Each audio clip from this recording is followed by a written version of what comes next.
ho, ho, ho. It's fucking over. Merry Christmas to everybody. We are here with the very last Slamcast of 2015. And oh, what a year it was. And that's what we're going to spend this episode doing, breaking down every possible news story that happened in the wide world of professional wrestling. Yeah, Yep. buddy. I'm here, joined as always by the Tonto to my Lone Ranger. I don't know, see, I can't really comment on about. I'm sorry, I backed into the Tonto. Paint you in the Tonto rule, Nick. You're really so much more than that. Yeah, man, we're just going with it. Nick Horaceck is joining us as always. How's it going? How was your holiday, brother? It was good. I basically lived on a steady diet of Jack Honey. Oh boy, yeah. So alcohol, man. That's how adults get through Christmas, folks. For those children. Yeah. And then I go for the dozens and dozens of children that might be listening up. It'd be like maybe 2. I don't know.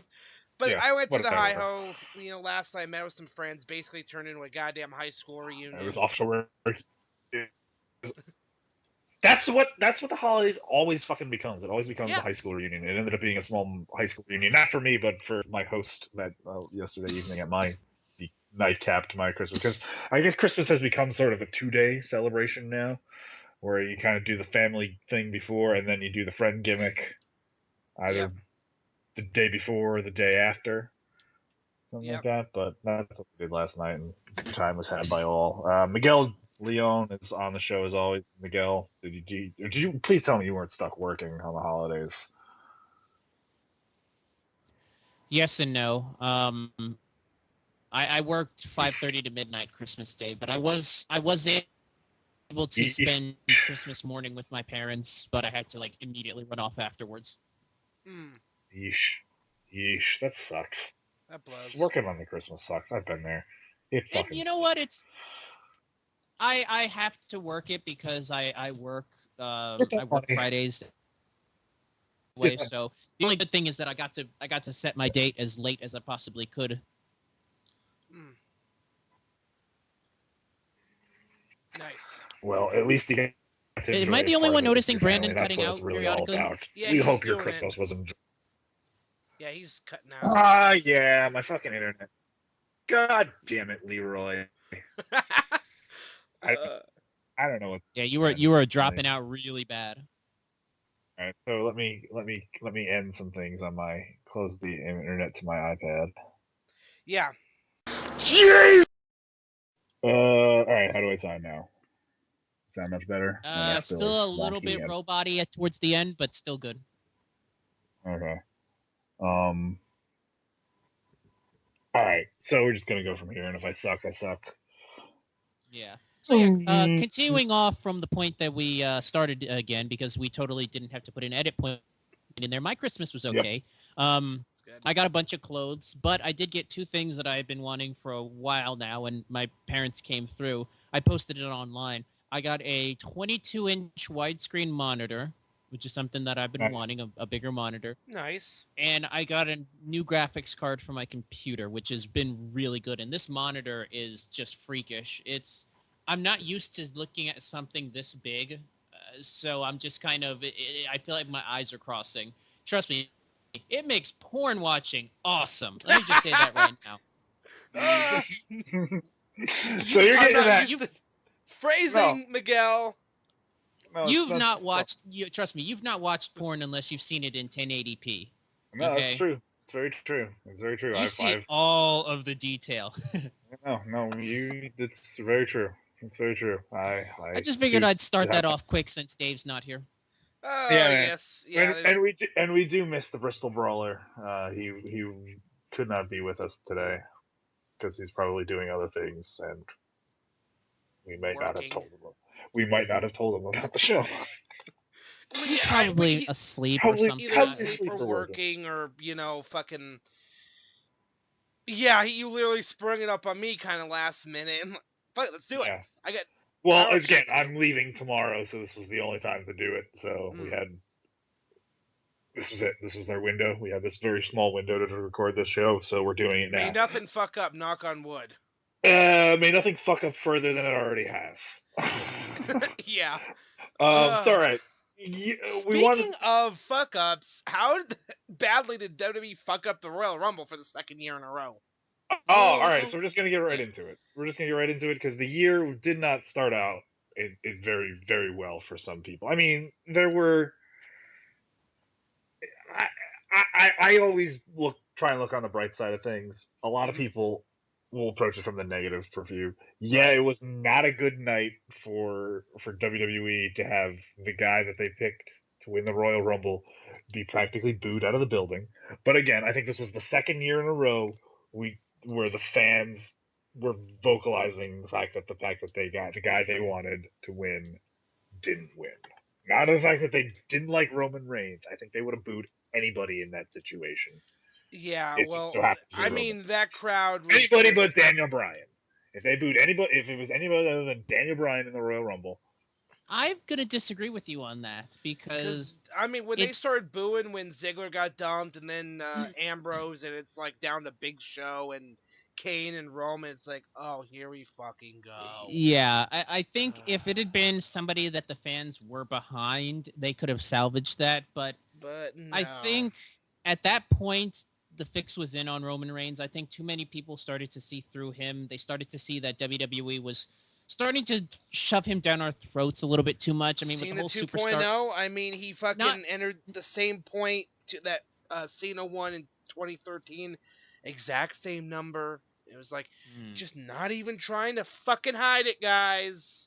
Not even that. Because I'll be honest, I didn't shit on Roman Reigns as much early on as most people did. You know, a lot of people really jumped off the Roman Reigns bandwagon early on when he came back from his injury. And I wasn't. I was willing to give him a chance. You know, I was one of the people when the Shield was first around that thought, you know, if they push a guy like Reigns well enough, he could move on. But this was the start of something that WWE, it seems like they're getting away from, is they're hiding his negatives. You know, this was the start of them kind of bringing the negatives out. You know, he started cutting the Mother Goose promos. He started having longer matches that he couldn't do. It was frustrating because we want to like Roman Reigns. We wanted to like Roman Reigns at the time, but WWE was they were almost daring us to like Reigns. You know, it was weird. It's like as much as they were pushing him, they were doing everything in our power to make us not like him.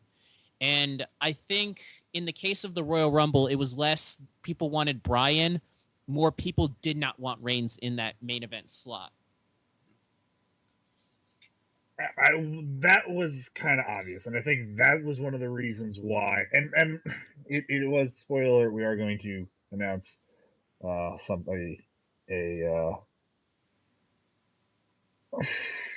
sorry, you're making me laugh. We are going to announce the First Annual Slamcast Awards for Outstanding Achievement in the Field of Excellence at the end of the show. But one of the matches of the year, I think, was that match that he had with Daniel Bryan.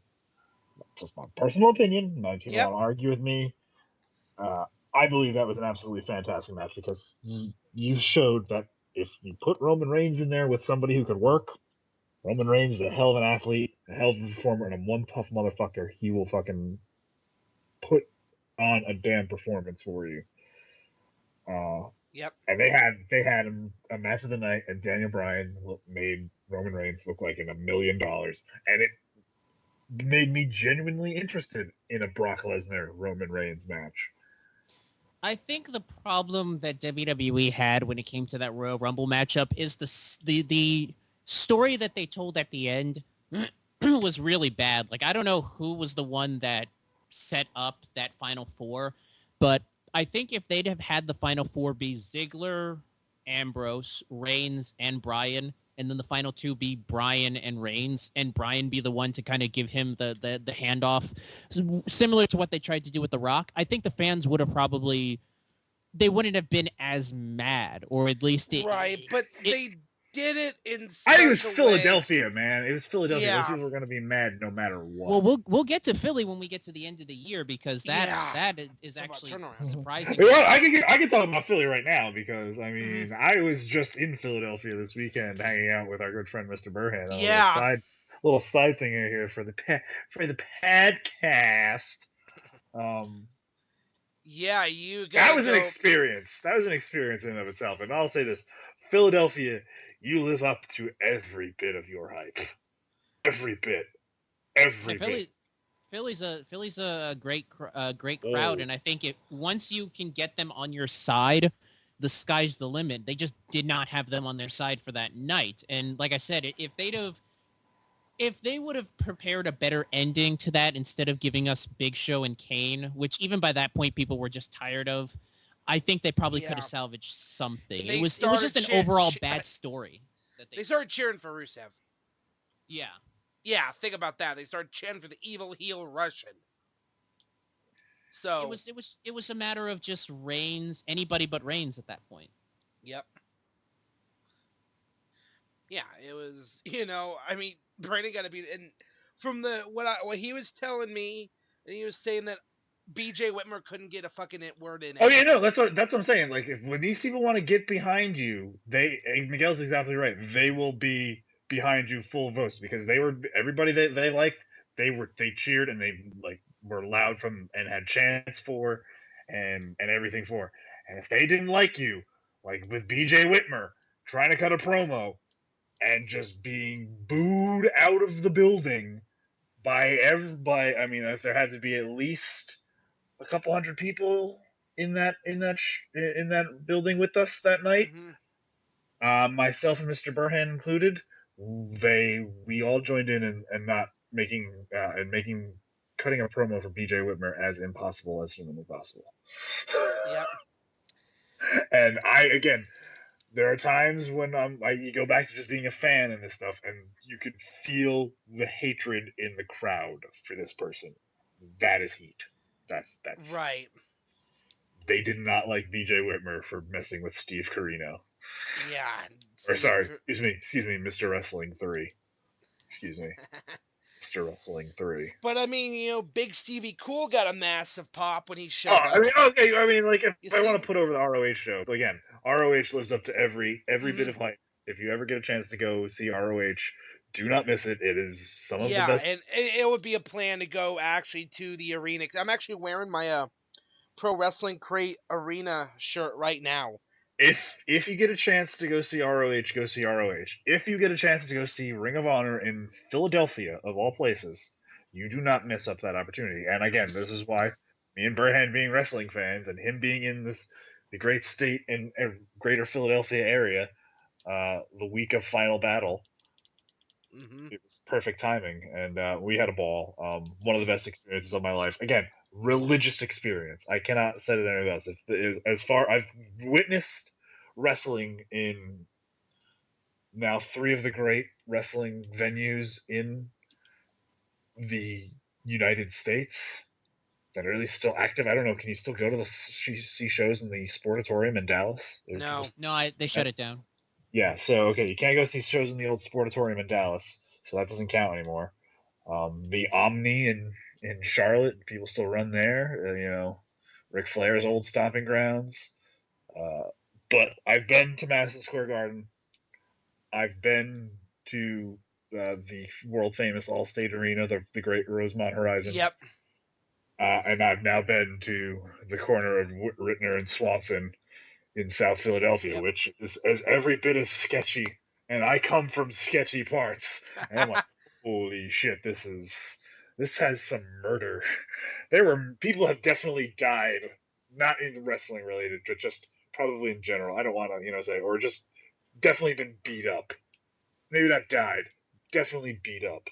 Very glad to our 2 Uber drivers that night for getting us in and out of that area.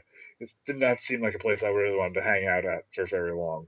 But as soon as I get into the building, you're greeted by the great, familiar faces of everybody. All the guys are out there, selling their gimmicks and greeting the fans. The Briscoe brothers are essentially, the first person people you see, and I'm blown away by Burhan's trying to usher me in. I'm just like, hang on, I'm taking this all in. Like I'm realizing I'm seeing things like, oh, this is okay. This is it. This is where all it happens. I'm feeling the energy, so to speak, to get kind of hippy dippy on you. Mm-hmm. Yeah, because you basically just stood there and soaked it all in. I was listening to which was one Jericho's. I think it was with I think it might have been with Conan, and he's talking about he saw it was at WrestleMania 29. He saw Vince before the show, and he said, you know what, just stand here and take this all in, your creation, and that's actually what Vince did, because Jericho looks back and he sees Vince just standing there. Yeah. So like I said, it's just one of those things you kind of get to have to experience. If you get to do it, do it. If you're a wrestling fan, you can't call yourself a true wrestling fan until you've sat in that crowd, and it's I'm sure much more comfortable now than it was in the early '90s.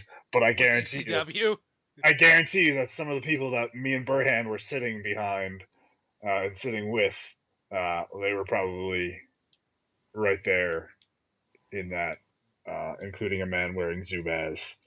Yeah. So oh man. Back to the year in review. I felt like I had to get that on the podcast because that was a great story, and I did not get that. With the what you were relaying to me, it was like a good time was had by all. So, but that's what I'm saying. If this Philadelphia crowd will get behind you, they could make a superstar, and there would have been no problem with them doing that had they done that with Roman Reigns any other way.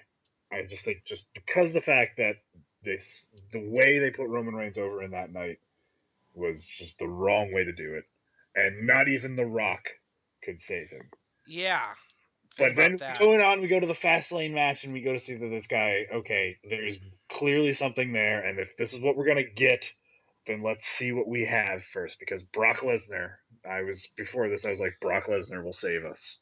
Brock Lesnar will make everything okay, because he's either going to destroy this guy, and it's going to be glorious, or these two guys are going to beat the ever living shit out of each other, and then Roman Reigns is going to hook or by crook go over some way, by some fluke KO punch or something like that, and we'll get the crowning moment that way. And that's pretty much what we got. Although that KO punch was the curb stomp. Well, no, then we got probably the biggest surprise in WrestleMania history, and then a moment that I will be talking about as a wrestling fan for the rest of my life. Oh yeah, was. And what would become the story of the year, because if we're going to talk about 2015, we cannot talk about it 2015 without mentioning it. I think 2015 absolutely was the year of Seth Rollins. Yes, because and again, I told the story right after after WrestleMania. So Roman is doing. He's throwing everything he can at Brock Lesnar, and it's a great fucking comeback. Although the crowd wasn't behind him. Well, you know what it is? I think that that stadium. It's so hard to tell if the stadium shows crowd reaction. Like you have to literally everybody has to get behind it to say it, because it's just the crowd is just too disjointed for a clear sound to be picked up by the microphone. It all just gets mixed and intermingled, because you'll have sections of the crowd, because there could have been large sections of the people of the crowd who just might not have been picked up by the microphone. No, I vividly remember watching the show. I had gotten home early enough to be able to see the main event at the house. I streamed it, and I remember the crowd it was a weird experience, because I had never seen a crowd so vocally against a babyface on a main event level like this. This it was surreal. Just the kind of the fans were almost gleeful whenever Brock would get the upper hand on Reigns. It was Suplex City, bitch. It was it's quote of the year basically. Yeah, that was to behold. That or Brock on Austin's podcast, Jews Gotta Eat. I don't think that fits on a T-shirt as well. That's also, we'll get the Jewish Defamation League on us, But my point is that paper that that main event is going to go down as being one of the more bizarre main events as far as the match is concerned, and it's going to be weird how time will tell. Yeah, but it was so weird. And one of the biggest swerves in wrestling history, because they got you all built up and suckered into this one moment. Like, oh my God, is Roman Reigns finally going to conquer this monster that is Brock Lesnar after being thrown around like a rag doll for 20 minutes? And then Seth Rollins comes out of nowhere, and he's running. He's running his fucking ass off down his long goddamn. It was topping off a great night of wrestling. On top of that, we're talking good wrestling. I'm the constant optimist, looking on the bright side of life when it comes to everything. When it comes to wrestling, in most cases, I thought WrestleMania was fantastic, top to bottom. Mm-hmm. We got good matches on the card. That RKO that Seth Rollins and Randy Orton pulled off, one of the best spots I've ever seen in my life. Seth Rollins literally stood on top of Randy Orton's head for a few seconds. I thought, I really liked that matchup, honestly. I honestly thought if we're going to go down match by match, I thought the battle... But just we want to talk well, about no, I'm going to go quickly, very quickly. I thought the battle royal was bullshit. The whole Andre the Giant thing. I thought I thought the ladder match was great. I probably would like it more if I didn't have the foresight to see where that title would go. But as is, Bryan winning the title was really nice. I thought those guys pulled out a really solid performance. Yep. Triple H and Sting was probably the low point. That was all gimmick. That was just nothing but gimmick. As a match, it wasn't very good. You strip the gimmick out of there, it's a forgettable match, honestly. Yeah, and even then the gimmick... it was, another, WCW's dead, buried, blah, blah, blah, blah. But it was Luke Harper. It was the Jericho podcast with Luke Harper. That's where Jericho told that story. So mentioned ladder match, like, oh, it was Harper. It was Harper. Yeah, Harper, man. Harper is a great performer. Absolutely. You're seeing a lot of the guys. He's one of those guys that absolutely stepped up and this year and confirmed his status in the upper part of the mid card. I think. Was his series with Ziggler and Ambrose? Were they last year? It was towards the end of last year for the Intercontinental titles, going into that sort of Survivor Series thing, and it sort of worked its way into that ladder match. Like, that was one of those storyline feuds that were hodgepodge together to make that ladder match, which was, again, one of the matches of the night. I wouldn't say they stole the show, because I think everyone's talking about Seth Rollins at the end of the night. Yeah, because Rollins comes out and I'm right on the edge of my bed. I'm losing my shit. Like, get the fuck down there, god damn it! Again, nobody. I mean, it was sort of one of those things that people had in the back of their mind could happen, because it was always out there. But you didn't expect it at WrestleMania. You didn't expect it at that moment when Roman Reigns was making this big comeback. You maybe expected afterwards, after the matches, after he's already beaten Brock Lesnar. Yeah, and that's what usually happens. It's like grueling match, and that's what made the moment. That was made the moment so good, I think. Yep. I think the one takeaway I'll get from Seth Rollins winning the title is: did anybody, I don't care how big of an indie wrestler fan you are, did anybody ever expect that the main event of a WrestleMania would end with Tyler Black as the World Heavyweight Champion? I mean, to be honest, we all want to sit there and go, oh, yeah, fucking Tyler Black. I knew he was going to main event WrestleMania. No, you kind of didn't. I mean, CM Punk never got his main event slot, but The Miz did. So it's one of those things to where you don't expect somebody... Well, they had to be pulled kicking and screaming into to getting that. Nobody ever expected WWE to make the conscious decision to put a guy like Tyler Black over. But we'll get more into that when we get into the other big indie guy that debuted this year right afterwards. But we do have to bring up one noteworthy thing from, well, two actually, because the Cena versus Rusev, we got the end of Rusev's run. I know. If the one thing they've constantly done this year with WrestleMania is they've set a very high entrance bar there were some spectacular entrances at WrestleMania this year. Rusev came out in a tank. A fucking tank! A tank. They had Bray Wyatt's Scarecrow dance, because Bray Wyatt's entrances are only going to get weirder and more bizarre as that character is allowed to progress. Yep. I think to me that it won't get any better than seeing the live band playing his theme music. I really dug that from the was it the previous WrestleMania? That is a great song. It's a great song, but I think it's weird when they have people that you think are scarecrows come to life.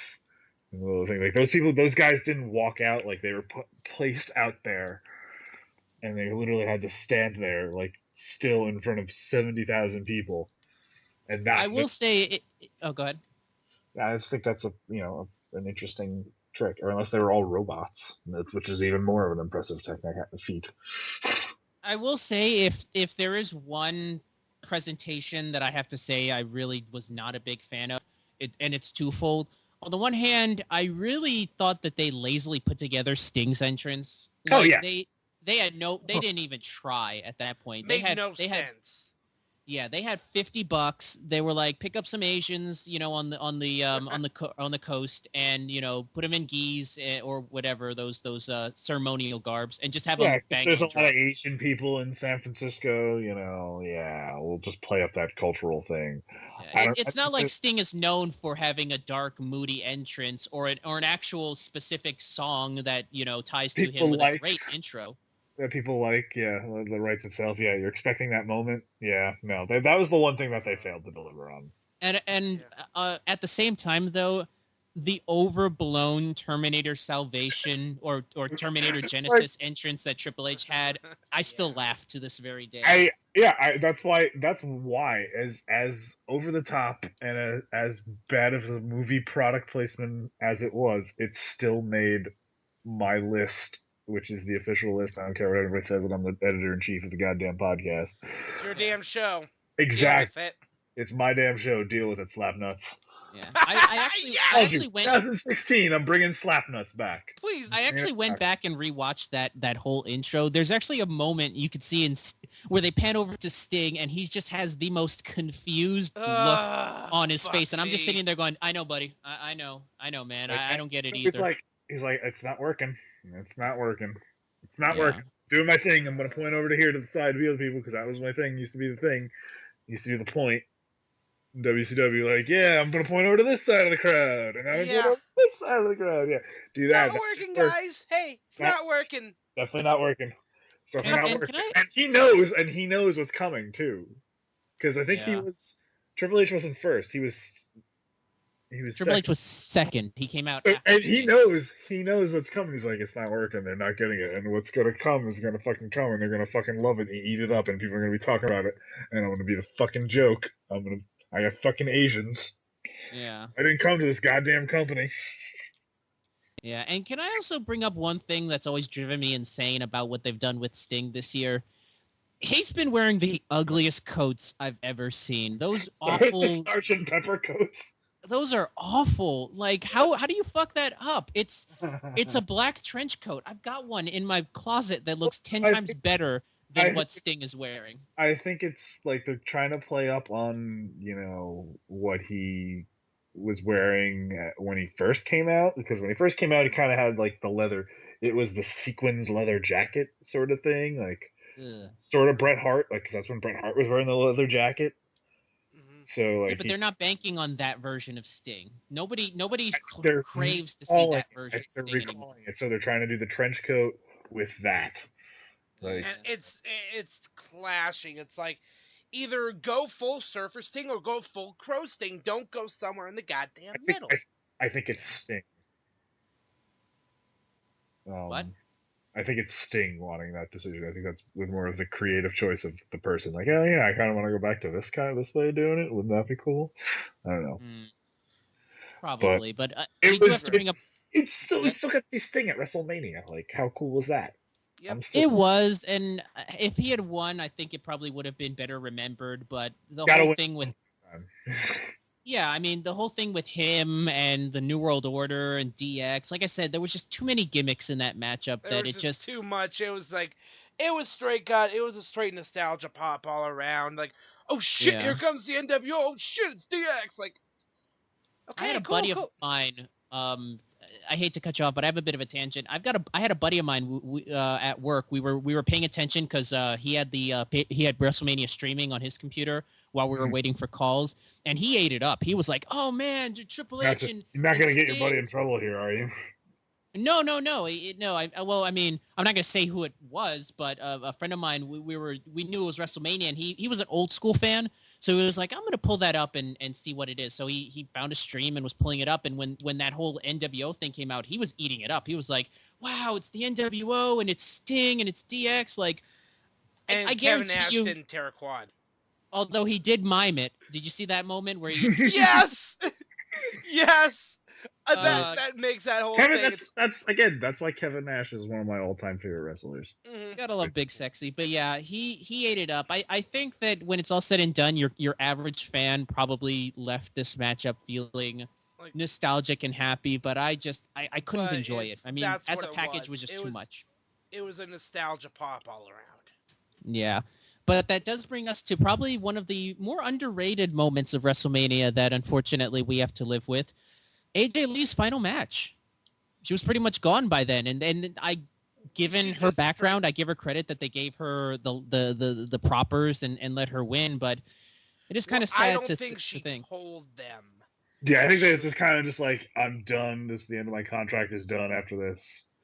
I'm done. I think she still had whatever time was on her contract. She's just said she was gonna retire, and I don't blame her. The situation with her super. That was the world's most awkward working relationship. She's like, yeah, you fired my husband out on my wedding day. Yeah.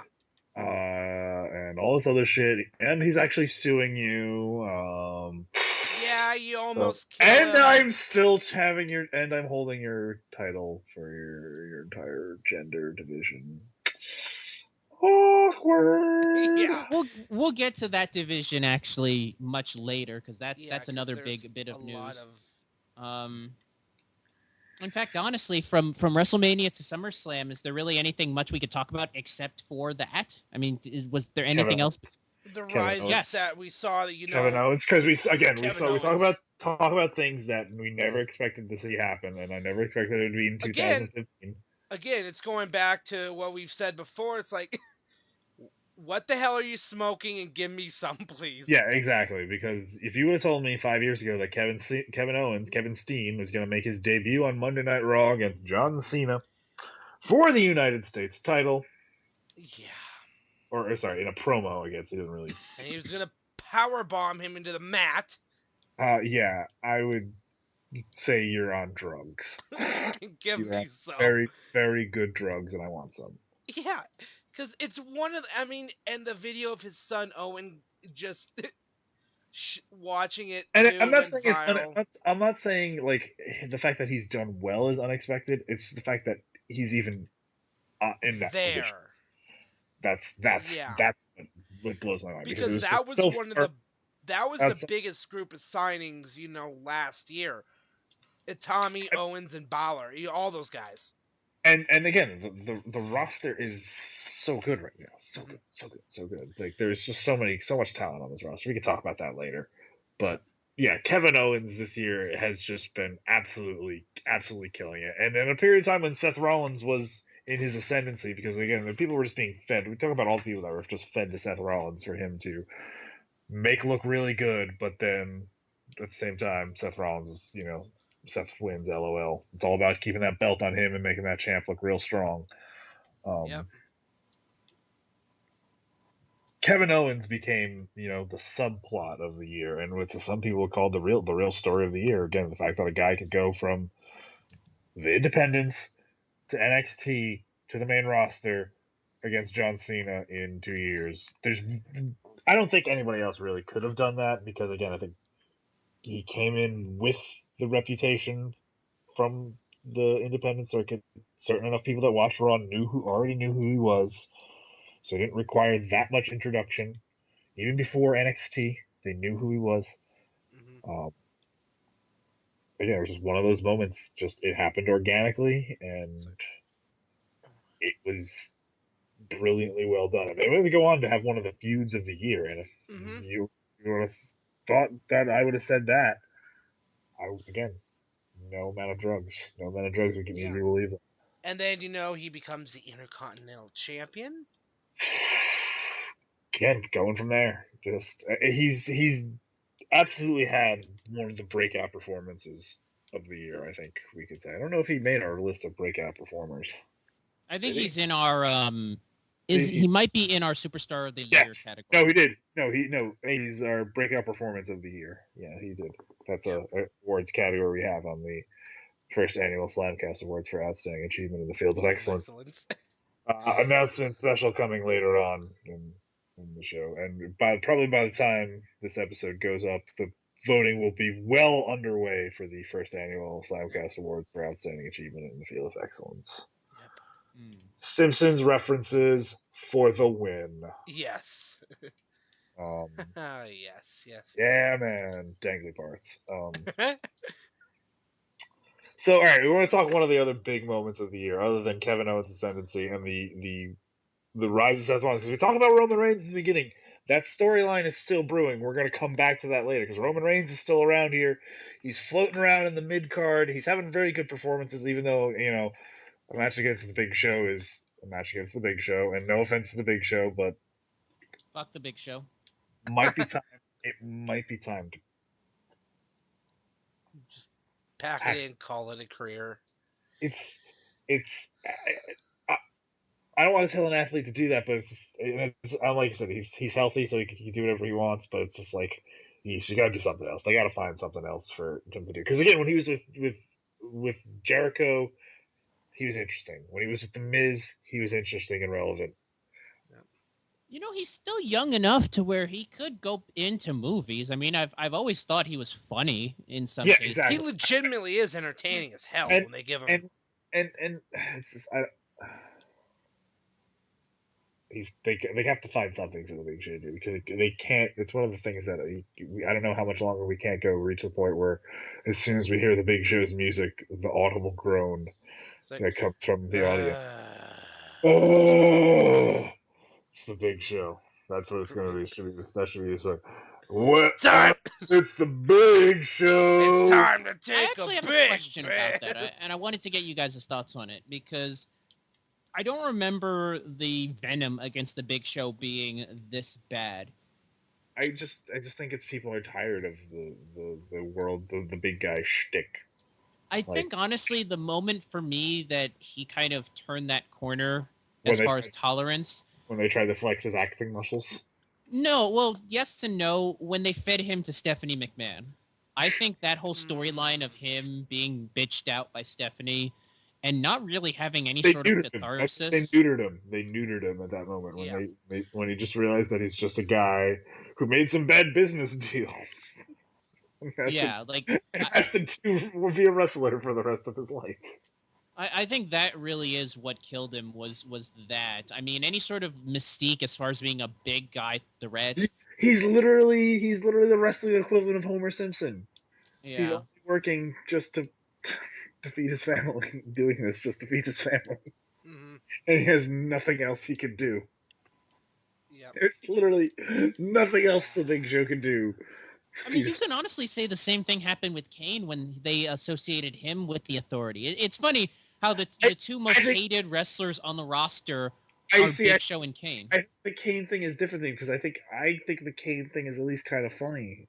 The two faces of Kane is kind of dumb, but I think when he's just straight corporate Kane and that's what he's doing as Kane, that's kind of funny. I think he's. I mean, he will throw everything he has into whatever role he's goddamn given. Exactly, and he's again talk about a guy who's made the most of everything that he's done. 20 years later. I think had they stuck to a role for him, it probably would have worked better, but they kept flip-flopping between face and heel, and now I've got the mask, and now I don't have the mask, and now I think I'm the other guy. Towards the end, that's where we get towards the dark period towards the year, because still at this point in time, people are content. The villagers are happy with everything they're going on. They have Kevin Owens. They're satiated. we have to talk about it before this because it was a big part of the summer because it was when this story first kind of broke. I mean, it was if you knew the landscape, you knew this was on you knew this was on the horizon, was something that was going to come to a head, but you didn't know it was going to come to a head quite like this, and it would have as much impact as the whole year and on wrestling in general as it did, and that's the fall of Hulk Hogan.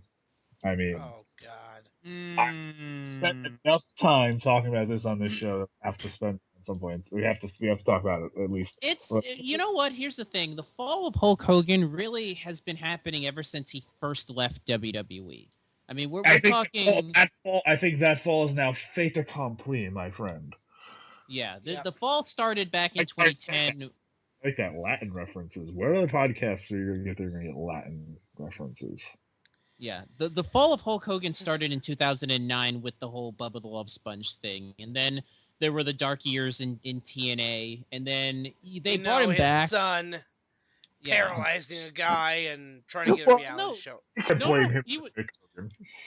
No, he was still pretty big at that point. I mean, I believe the Sun incident happened in 2007 or 2008. 2008 or 2000, like around there. Yeah, it was. Yeah, it was pre-sex tape, and the fans were still behind him. Hogan Knows Best was still a huge hit by that point, so he was still a gleaming eye in the he was still Hulk Hogan, a real American hero. Yeah. And then he used the hard R. Oh yeah, no. Hard R. You went hard R. Yeah, did you really retard?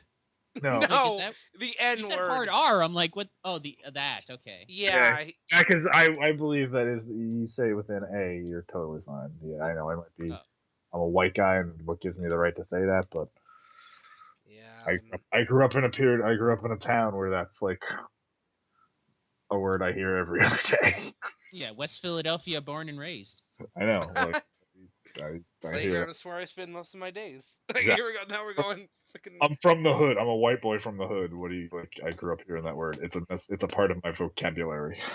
Yeah. My point is I don't really think this is the fall. To me, I think this is. I think it was the disgracement. I think it's going to be a long time before he climbs back to where he was. Yeah, this is basically the final nail in the coffin for Hulk Hogan's pop culture status. I think he's going to need to like hide out for maybe a couple years and like maybe slowly bring himself back. Like I think honestly a Hulk Hogan redemption reality show is probably on the horizon at some point. Oh my god. Redeeming Hogan. Oh shit. Yeah. That is two great reality show ideas we've come up with on this Skype call. Man, we are fucking if this ends up CMT needs to call us. No, we got pitch ideas, man. When Brother Burhan comes to the States, we got pitch meetings. Yeah. Pitch the indie version of Total Divas, and the whole and Redeeming Hogan. Yeah, that's even got a title too. We even got a title for that one too. Like you just had him trying to get, and that's the ultimate goal. Him trying to get back in the WWE. God, can you imagine that moment? It's gonna be so weird now because everything that's happened since then. Because again, they Benoit him, and we haven't seen anybody get erased this much since Chris Benoit. And Chris Benoit killed 2 people. Yes. Here's the thing, though. I think WWE is going to slowly start bringing Hogan footage back. I mean, Benoit footage they're slowly bringing back. And that's actually after several years. Put it this way, Benoit killed people. That's the murder is the worst thing you can do as far as your career in professional wrestling, killing it. Getting caught in a sex tape using racial. I mean, it's not even that he said it once. It's the lengthy tirade. Well, here's the thing, though. We haven't actually heard the audio yet, so I until we actually hear it, which from what I've heard might be the case when the actual trial with him and Bubba goes public, might be the case. But it's that fact that I think we're probably going to see Hogan return to the WWE, but it's going to be a lot quicker than Benoit, but it's going to take a while. Here's the thing is, I don't think as a publicly traded company they can they could even risk bringing him back. It's going to take a complete change in the landscape of how people view him right now. Like the sex tape thing is still in a lot of people's mind. I'm going to say at least 5 to 10 years before that's even things that people can even remotely begin to think about happening. I think it's going to be. I think it is going to take a while, but I think it's just a matter of people forgetting 5 about it. to 10 years. Does Hogan have 5 to 10 years left though? Like, yeah, well, does his fan base has, because we're getting to the point now where I think Hulkamaniacs will never die, brother. Like Hulkamaniacs are going to be Hulkamaniacs to the end. Like there will always be the people there that bleed red and yellow, that say their prayers, that do their vitamins, that cut promos exactly in the same way I'm talking about right now. I hope so. I mean, I'd hate to think that it's it for Hogan. I do think that he does have some marketability, but it's going to take a while. Like, we're definitely not going to see him pop up at WrestleMania this year. Or anytime with a WrestleMania that has a 3 before it. Yeah. Yeah. It'll be WrestleMania 40 before we see Hogan ever again, brother. It'll be the fourth. It'll be the fourth big anniversary show. And it's good to be here in the Silver Dome. Yeah, you think they're finally going to pull the trigger on Hogan versus Cena at that one? That's going to be the main event. Oh God, no! Be like Tenru. He's gonna have to no. It'll be the Hulk Hogan against whoever the young buck is of that time. No. It's gonna be Cena. They're gonna convince Cena to come out of retirement if he's retired by then, or if he's doing a movie. He was retired by then, 10 years. Yeah. 50-year-old John Cena. That was going to be the main event for 25, but Hogan had a back injury at the time. 50-year-old John Cena against 70-year-old. Oh God! Cena, and the sad part is, wait, wouldn't Hogan be like 80? He's like the 60. Sad part is that as much as we laugh, not only could I imagine that, but I think Cena would probably be honored by it. Like, he'd be like, oh, I get to job out to Hulk Hogan. I can't even do a leg drop in here. Like, somebody has to pick him up and drop him. Oh God! He's got to ride his wheelchair to the ring. To a position which he can jump off. Oh my God! Look, if he keeps himself in good shape by then and doesn't take any bumps or anything like that, I mean, who knows? Maybe by WrestleMania 40, all those back injuries will be healed. It's science. Medical science can do anything, Who knows? Yeah. Hogan just needs to go see the same doctor as Triple H, I guess. Oh, you rub enough stem cells on it, everything will go. Oh boy. Oh God, But yeah, Hogan's got a long way to go. It was something that was not like you expected it just to be like, okay, he's gonna get some money, like it's gonna come out, but then again, he fucked with Gawker. Gawker, that's a knife fight. They straight up knifed his ass. Like, all right, yeah, you're gonna try and come at us and try and fucking shut us down. We're gonna cut your fucking throat. Yeah, but they've got if the rumors are true about what they've done tampering with that tape, they're good. Hogan is not going to take this lying down. Hogan's got big balls. He'll fight these guys tooth and nail. We were joking before on the gaming. Damage is done to his reputation, though. Like, if they wanted to hurt his reputation in the meantime, when he needs to make money now, and they certainly put a damper on that. But like I said, Hulkamania will never die. Gawker can die. In fact, Gawker should die, but that's just my own personal opinion. I don't know. I like Deadspin. I'm sorry. I got too many beefs with Kotaku and Jezebel. I just. But fuck them all. It's not about your website. It's about ethics in gaming journalism, Miguel. I think Hogan's going to be fine, because as a little bit of a last tangent in case you want to move on to the next spot. We're familiar with the anime, comics, movies, and games forum, correct? Yep. Sure. Okay. I posted something about Hogan when the thing dropped, because we have a very African heavy fan base in there, a lot of black fans in there, and so I people from Africa. No. I tried to be correct about it. What are you talking about, Miguel? Anyway, we have a very large black audience in the ACMG, so I posted in the forum. It didn't last long, because one of the rules is that you have to post stuff that's related to anime, comics, movies, and games, and Hogan didn't at the time. But from what I saw from the few posts that did make, the black folks still love Hulk Hogan. Even I saw a lot of people sitting there like, even though he said that nasty shit, I still love Hulk Hogan. And Hulkamania can trump racism. It's just going to take a while. 20 years from now, or 10 years from now, when they have the new Rusev character that's coming out, the new Russian Destroyer that's coming out, and they play it real American, people are going to lose their shit. That's all I'm going to say. I'm actually going to put a stamp on it right now. I think we'll see Hogan back in the good graces of WWE by 2020. 5 years. That's quick. I'm going to say it. I think by then, the way news moves and the way people just forget about things, I would be shocked if by 2020 we don't see Hogan back in the good graces of WWE. I think it takes something. I think it takes, terminal cancer or, something that's going to just make everybody forget about all that stuff. Like, okay, it doesn't matter. Yeah, it happened, but we had to do that at the meantime. That was a meantime thing, but we still respect you. We still honor everything you did. And then he gets the Lifetime Achievement Awards, and then finally goes up to the big promotion in the sky, brother.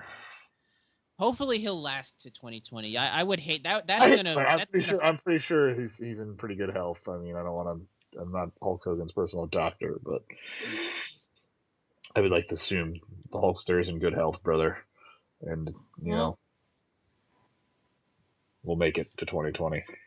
Yeah, we'll see. But speaking of the summer, I guess if we're going to talk about another big event that happened. It was an emergence because, I mean, we started seeing little hints of it in the year, but then this thing in the summer that happened was the big explosion that happened that said, hey, this is this thing that's happening down in Florida. Yes. And it's a work in other places, too, if you bring it. It's really good. It's called NXT. You might have heard of it before. Yes. And the show in Brooklyn was absolutely one of the cards of the year. Mm-hmm. Period. Full stop. Don't even try arguing with me after that. Oh, no. I mean, you look at, and really, as good as that card was, the crowd was electric the entire night, and Bayley and Sasha stole the goddamn show. Women, that's right, folks. Women. Yes. We have two women that had a legitimate match of the year contender in 2015. I think that's one of the stories that also could be said about this year. This was one of the year where women truly stand up. We'll talk about that a little bit later, but NXT was definitely their But we started seeing it at the end of 2014, going into 2015. Well, Sasha and Charlotte were having top-level matches. We knew that was a storyline brotherly, and there was great potential for them to do. But when they finally did a show, because this is the biggest NXT show ever at this point. I don't know. I don't think London tops it, so I think London only did about 10 grand. So, yeah, to have 14,000 people chanting what's supposed to be the developmental brand of your product says something about how good you have that product booked right now. When in New York, the territory where your company was born out of, which is still the home. I still believe New York is the home of the WWE. Yep. So to have that show there and steal the show from your own show, that speaks volumes about that product right there. Everybody on that show, fantastic performances. We can't really single out, apart from Bayley and Sasha, and probably Finn. I can't, because you're gonna talk about everything. We also have Jushin Thunder Liger on a show. Like another did anybody expect that to ever happen moment in the WWE? Yeah. I mean, he comes out. I've got fucking goosebumps. As I'm like, he comes out. I'm just shocked it's even happening. Like they told us it's happening, and it's happening in front of me, and I'm still like, and I'm just sitting there like, this is really happening. I'm just like soaking like, and he's fucking Liger. Hello. I know, this is the guy who's in his almost 50, I think by now, right? Or he got to be in his 40s at least. Yeah. Let me pull that up. I will do the research. To the internet, Miguel. 51. Yeah, he's in his 50s already, and he still performs largely the same routine that he did 20 years ago when he was wrestling Brian Pillman. That was 30 years ago, even. Yeah, but he's smart enough to never ever take that fucking mask off. That's what makes him immortal. And I think that's one of the good things about the gimmick. The gimmick could live on beyond him. I mean, obviously there's only going to be one Jushin Thunder Liger, but I think when he got. Yeah, I don't think you're ever going to see a Liger 2. I think that's going to be one of those gimmicks that out of respect they're going to be like, we're going to fucking retire it. It's not going to be like Mr. Wrestling or Mystico or Tiger Mask. It's just going to be like, no, there's not going to be another Liger 2. We're just going to, that's it. It's like when they hang up your number in basketball, just that's it. Or they retire your number. I mean, Lambo just retired Brett Favre's number here. Brett Favre? Yep. So it's going to be one of those deals. You got to hang up the mask for Liger. I think that's about it. Does that go in the again? I talked about this before. I would love to see an actual physical building for the WWE Hall of Fame, and you talked about them potentially doing that in Florida. That's stuff that goes in the Hall of Fame. Jushin Thunder Liger's mask. Are you kidding me? They're going to have to fucking send in Nicolas Cage from National Treasure to go into whatever vault they've got that thing locked up in Japan. Yeah. Well, they could. I'm sure there's more than one. I'm sure he's got more than one. There'll be one. They'll give one to the New Japan folks as like a ceremonial thing. They'll stay in their home at their headquarters, and then one will go to the Wrestling WWE Hall of Fame. They can't really call it the Wrestling Hall of Fame because I think someone's got that trademarked up there in upstate New York. But the WWE Hall of Fame in the Sports Entertainment Hall of Fame in Florida. In Islands of Adventure, Florida. Oh man, can you believe that? If that actually happens, I'm surprised given WWE's involvement with Universal and NBC, I'm surprised that it hasn't. That's the last. That's the last uncharted frontier for WWE. Really, they've conquered networks. They've conquered pay-per-view. Well, I mean, Florida, I'm local, so Florida has for years been trying to petition WWE to bring a Hall of Fame here. They've been pushing huge for it. And a lot of people are saying if it ever does happen, it's going to happen either in Islands of Adventure or it's going to happen in City Walk, which is kind of the plaza between Universal Studios and Islands of Adventure. It's where all of the gimmicky stuff, like the Hard Rock, for instance, is there. It's where they try and get your money before they get your money. I like it. It's a great place. I've been there a couple times. It's a cheap place to go to if you don't want to go to Universal. Pretty much, yeah. They've got a big movie theater there. They've got the Hard Rock. You see all the same shit. Pretty much, actually. But yeah, as far as TakeOver's concerned, I mean, that was such a great show. Even Baron Corbin was over again in NXT, which he was kind of in the good way, not like them chanting you're terrible or. I love me and Sean came up with our own version of a Baron Corbin chant. Yeah. To quiet. No. The fans got that out of their system when they had the Eva Marie Carmella match. They got that. They were like, all right, we got all of our hate out. Let's enjoy the rest of the night. Oh boy. We're talking about Eva Marie this year too, because you're talking about somebody who I feel.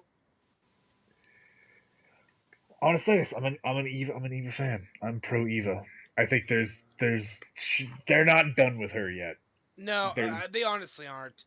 They're gonna have to be dragged kicking and screaming. They're gonna try.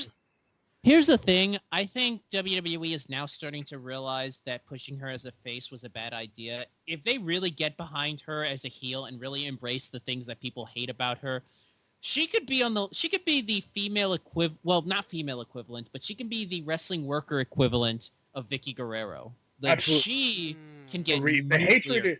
The hatred is real. Like people really don't like her, and it's because again, all you have to do is just coach her up right, because people hate her for all the reasons they're not, because she is everything they are not.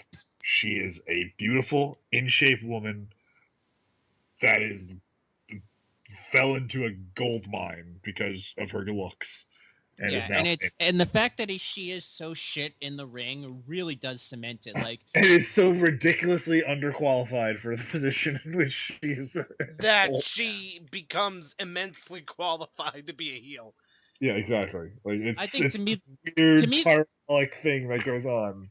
To me, the Eva Marie moment that I remember is I was recently watching Botchamania, and they had one. I forget which. Guy reading the book. What was that? No, not the guy reading the book. It book. was one of the matches. It might have been the Carmella match, or it might have been the one afterwards that she had, Where she gets the pinfall. Where the after that, where the referee actually has to tell her, please kick out. Like, you can actually hear one of the referees. When you've got a referee pleading with you to do your fucking job right, that's when you know you're something special in the ring, in a bad way. Yeah. God bless her heart, though. She does try. Like, she's taking the responsibility seriously, and I think she's finally really coming around to the fact that people don't like her, and she can use that to further her career. I think putting Nia Jax with her, and, like, again, putting people alongside of her will make her look better by association. I know Nia Jax, somebody who's only been in wrestling business, 5 years, not even, makes her look better.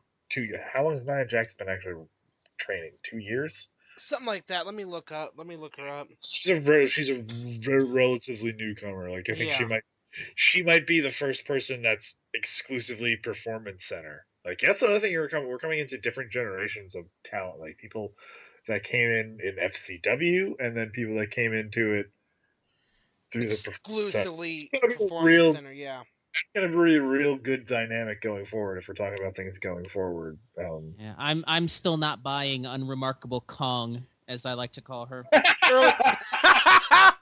What? They're so trying to make her their big woman, fierce person, and I'm just kind of just sitting there like, meh. She's not awful. They literally have. She debuted May 14th. Okay. But she signed a contract in early 2014, so about 2 years. That's 2 years. Like, literally, she is in the business because she went to a wrestling show with The Rock, and she's like, oh yeah, I think I might want to do this.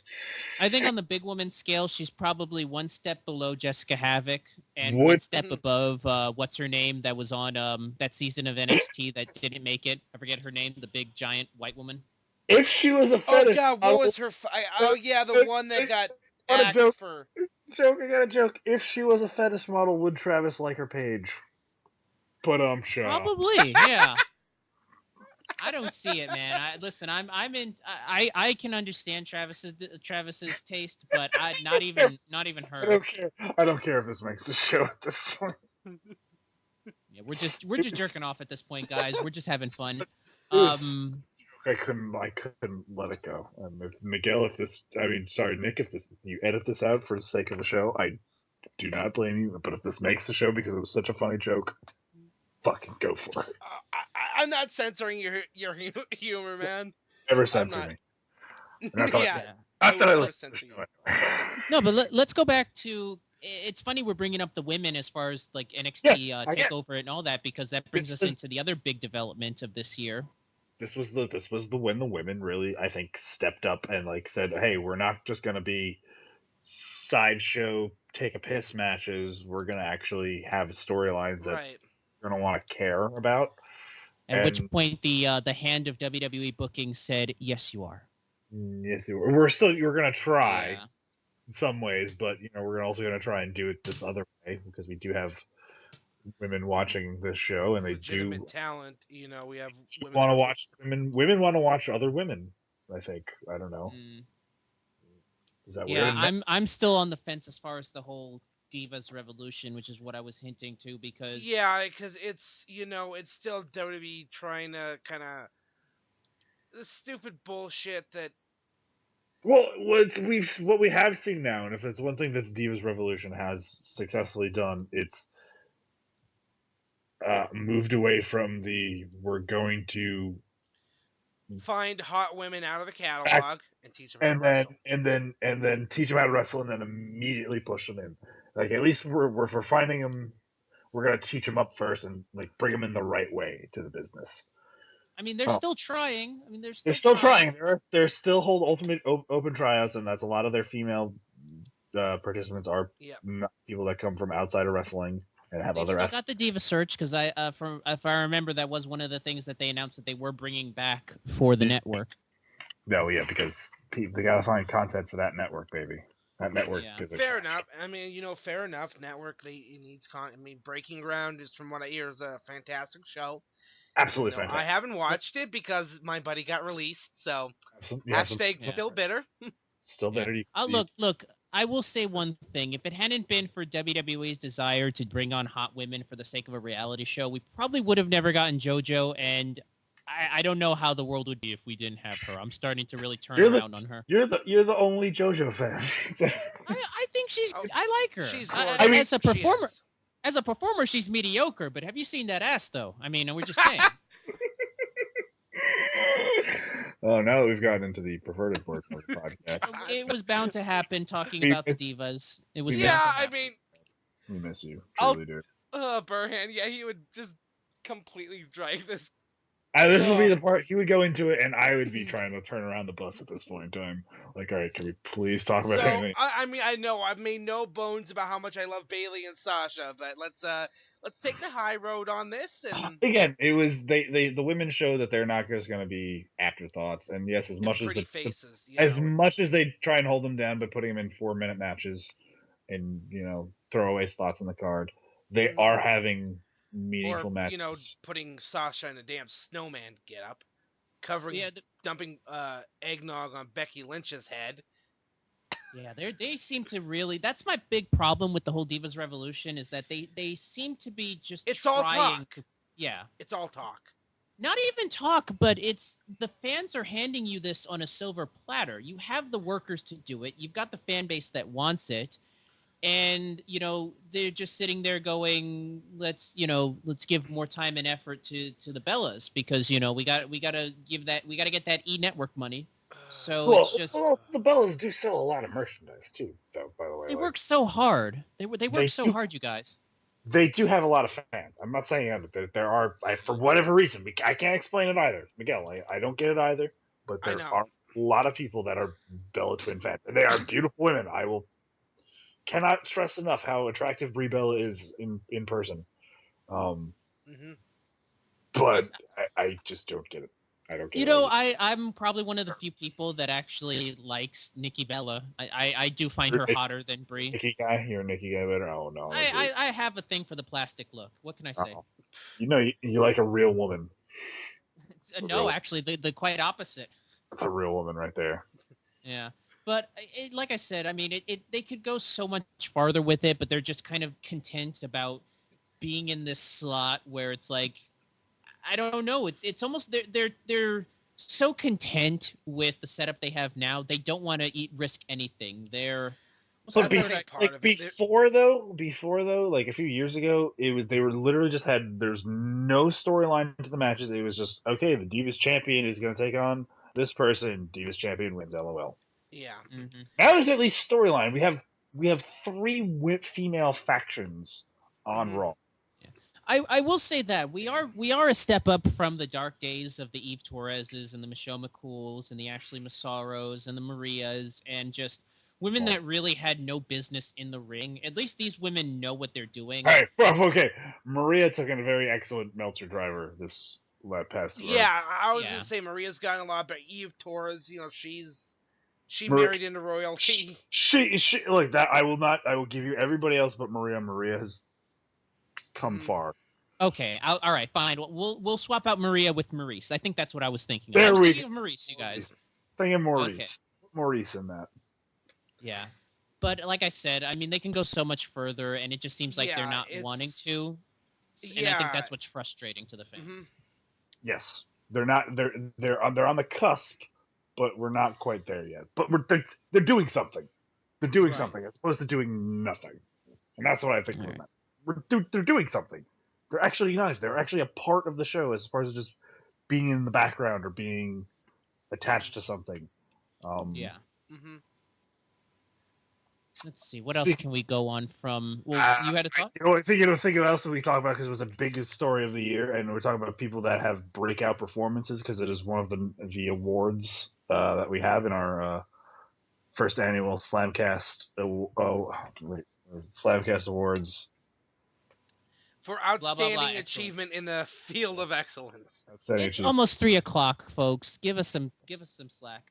I know. It's been a long holiday weekend. It's literally, like you said, the only time we could do this show is right now, and we're doing it. So Nick has the advantage of being bright-eyed and bushy-tailed. Miguel and I are bogged down from a long holiday weekend. Yeah, I'm usually not asleep until 4, but I haven't had dinner yet, so I'm a little bit groggy. So bear with me, you guys. Why didn't you eat before you did the show? Jesus Because Christ. I literally got in, warmed up my computer, and was like, "All right, I'm here. Let's get this done." You, sir, care too much. I would have I eat first and then do the show. No, to be honest, I didn't figure we'd still be doing the show around 2:30. You know, I figured, okay, we'll do an hour or 2 hours. We'll be done by 2. Boom. Sorry, I like the bullshit. Sorry, I like the bullshit. It's fine. Tangents got to get out of the way first, man. Gotta get out of the way first. Anyway, biggest story of the year, breakout, was the New Day. Yes. Well, the New Day. I mean, these guys here talk about guys who went from being on the side. We didn't really know what to do with them. They threw them together. They're giving them this thing, and it wasn't working. People were tuning it. It was New Day sucks chants every other week. Then they start, something happened. I guess it clicked, or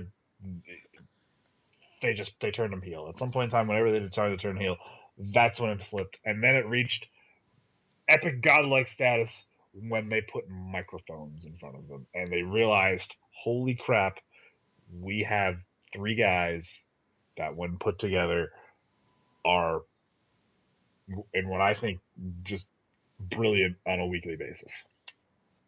As far as... Sorry, go on. You're going to offer counterpoint. I think, no, not a counterpoint, but I think what got them over was this was one of the few gimmicks this year that you really felt it was a situation where they just said, okay, go. Have fun, boys. Here's a camera. Here's some microphones. Have at it. And you really can tell that they're just shooting from the hip. They're just having fun. I mean, between Xavier Woods and his trombone, Big E with the kazoos. I mean, they just come up with stuff. Big E just being Big E. I think. I mean, talk about a guy who has revitalized his career this year alone, and this gimmick. Oh my god! I've been a fan of Big E ever since I saw his stuff on like Instagram and like the videos he would post on YouTube. Like I've always thought he was a funny motherfucker, but too, man. Low key, the low key humor in Big E's personality really came out, and it was brought to the forefront, and it was one of the driving forces that behind this gimmick. Those gyrating hips, the dancing, just the delivery, the kind of preachy delivery he did. And now this is where I kind of get into it now. Now it's been going on so long. Does it approach on, for lack of better term, coonery, or is it just a good time? It's kind of getting there. I mean, it's New Day. It's reaching the shucking and jiving part. They're R-Truth times 3. Yeah, R-Truth is pretty bad, but I think where it differs from R-Truth is that there's a sense of what's the word I'm looking for? These guys are just there's a sense of sincerity to it. Like it feels legit from them. And it's self-deprecating, or in a way where they're not saying the terrible things about themselves, but they're aware that they're being fucking buffoons. Yeah, they're in on the joke. It doesn't feel like WWE giving them racist humor that they have to get over like it does with R-Truth. In the case of the New Day, it feels like that they do have an input in what they say. They're being themselves. Yeah. It's what they're doing. They're giving a live microphone, no script. Yep. I mean, go out there. Don't lose president. Yeah. I think where it's going to start to really take a head is now that they've started to realize that they're big merchandise sellers, especially with those ridiculous head dildos that they've been selling. I just topped off my bank account, and I am I'm one of those glutton spenders kind of thing. I'm the first person when it comes to online shopping. If I have money and I see something, I will usually buy it. I'm very close to buying one of those head dildo things. Oh God! Yeah, so I think now that they've tapped into marketing is where I'm going to start being worried, because as soon as WWE sees money, they do one of two things. They either feel like they have to control it, or if they can't control it, they'll kill it. So don't know where this goes when it comes to WWE and the New Day. I think it's got at least another year in it. They're doing at least this. They're gonna ride this New Day horse for as long as it goes, and they're just gonna find people. They're obviously gonna have to build up the tag team division to constantly give them fresh challengers, because or else it will just get stale, and it's already kind of reaching one of that points right now. And there are some people that think they could lose the belt soon, just to build up another champion for them to take the belt off and become 3-time tag team champions of the world. Well, they've got a fresh supply of tag teams in the division. I mean, I could think of 2 guys right now who I think could probably win the belts tomorrow. And they have a hard time spelling 4-letter words. They tend to add a 5th letter in there, but I think there are 2 guys from the Brooklyn area who are probably poised to get that belt off of the New Day, and and see where that goes. Also 2 guys that have had breakout years, and the London performance was shows every indication of how far they have come. Mm-hmm. NXT darlings too, by the way, because they started right around the time as when that. Yeah, but then again, to be fair though, so were the Ascension, were NXT darlings, and we've seen where they've gone. Well, it's heels and faces. We'll see. Yeah, believe me, I'm eagerly anticipating for the day we get a Enzo Amore, Big E Langston, or a Big Cass, Big E Battle of the Bigs. Oh man, a Kofi Kingston Enzo Amore match. That would be pretty good. That could be impressive. I think that. I'd even be willing to see Cassidy versus Big E, just 2 big guys just throwing each other around. There's an appeal there that I wouldn't mind seeing. Oh yeah, or the little guy up against the big guy. Yeah, there's money in that feud. There's gold. There's gold in them Nar Hills. Yes. Okay. So like I said, we're not in a terrible place as far as wrestling goes, man. We're actually in a good place in 2015. It's definitely a transitional period if you really think about it. Well, let's I was going to say, let's go into probably one of the bigger news stories coming out of 2015, which is the injury bug. Yeah, they've definitely caught the injury bug, which is an unfortunate side effect of any athletic endeavor. Yeah, but it's been bad this year. I mean, they've lost a ton of big name stars, from Randy Orton to Seth Rollins. Cena has been out, but that's mostly due to filming. Yes. God, who else has there been? Cesaro, yeah. Tyson Kidd as well. Kidd, yeah. It's like Tyson Kidd gets hurt when he's just starting to get momentum. Hashtag best team ever. Yep.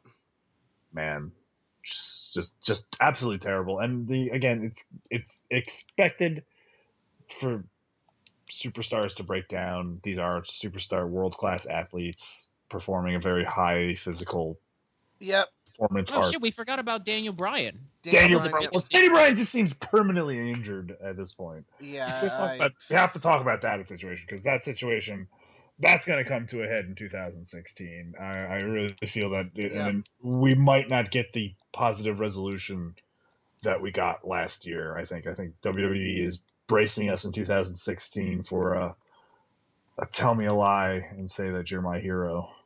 Ooh, nice one. Moment. Yeah, thank you. Beautiful. Man, we're gonna be. It's no more yesterdays, man. We're in for one of those moments with Daniel Bryan, I think. Yeah.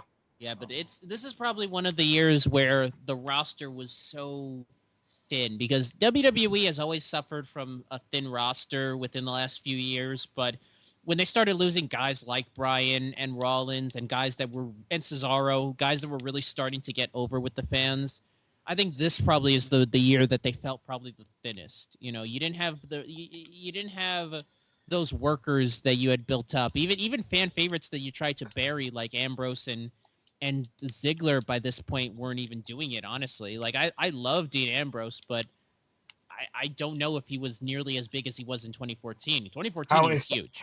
How many times can I watch him come out and look like he has a wig on his head backwards? Yeah. I mean, how many... He also has one of those all the permanent wet boy look. Like, always looks like it's... But And I mean, I even said it when, back in 2014, when Cena, won the damn title again, Cena wins LOL. I was like, this is WWE really kind of their talent pool is thin and there's no guys at the top of the card besides John Cena. And I think going back to John Cena, and we can kind of attach this little addendum to it that probably hurt the scene of the main event this year was in my opinion, failure of the Open Challenge. I thought it was a failure from a conceptual standpoint. No, I thought it was because I think every one of those guys came out looking better, apart from Sami Zayn, who injured himself in a freak occurrence. Yeah, I think it elevated that performance where you think, okay, hey, I think of that guy as a legitimate star now because he's had this match with John Cena. I don't think so. I think the only guy that got over because of the challenge was probably a Kevin Owens. Other than that, I think Neville got over at the time, but then they didn't do anything with him. They didn't do anything after that, and he might have lost a little bit of that momentum now. Yeah, did doing the Open Challenge help Cesaro or Stardust or Dolph Ziggler? I think so, yeah, because I put one of the matches that he had with Cesaro as one of my match of the year candidates. I mean, it was a good match. I think you know what it was. I think it was also a good thing for John Cena because I think it proved to a lot of people that John Cena is willing to put in the work and be put over the younger guy right now and beat that. Did he really? The question is though, aside from Kevin Owens, did he really put anybody over? Because what I remember from the Open Challenge is he can put people over by still winning clean. Yes, it is possible for someone to come out as good. It is. It really is because it's the performance of the match. I think at the same time, though, it also goes back to this was kind of WWE's sneaky way of keeping John Cena a focal point without having him be a focal point. Because it was their cake and eat it too moments. Like, okay, we're gonna feature new talent, but we're still gonna feature John Cena. But we're still gonna, Cena basically, Cena's gonna put guys over his shoulders for the AA. Yeah. Dun, dun. I mean, 2005, John Cena breakout star of the year. 2015, meme of the year, John Cena. Yeah, I mean, look, I give Cena credit. He had great matches, but those matches really didn't lead to anything in the long run except for Kevin Owens. So, as a whole, when we look back on the Open Challenge, built a star. I don't know. It built a star in Kevin Owens. It worked. I guess. I mean, I don't know. Like, it just, to me, I don't look back on it as highly as people do, but, to each their own. But it goes back to what I was saying is that for all of that buildup and putting over, where did it leave WWE when they needed to rely on stars? Those guys that you supposedly put over, one guy got hurt. Really enough, Yeah, I think it's just because people aren't getting what they want from WWE. I think they expect too much. It is what the fans really expect. Like, what do you really expect out of this? Like, it can't be good all the time. I mean, you can't get what you want all the time, sort of thing. So you just have to accept what is there and appreciate what's there. But a good story has good catharsis, and WWE has been notorious for stories, yes. For just failing on the payoff. Yeah. Mm-hmm.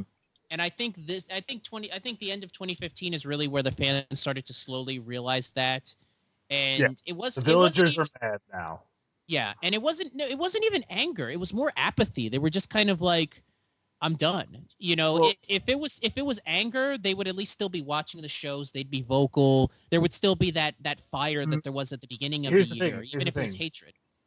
I think Eva Marie Book Guy is the Vietnamese monk of the wrestling fans. Like, short of someone actually setting themselves on fire during an Eva Marie match, for a guy to be sitting in front of a book, sitting in front of a prominent camera position in the front row, reading a book, is a pretty clear sign that we don't want to watch what's in front of us, and we don't care, and we're interested.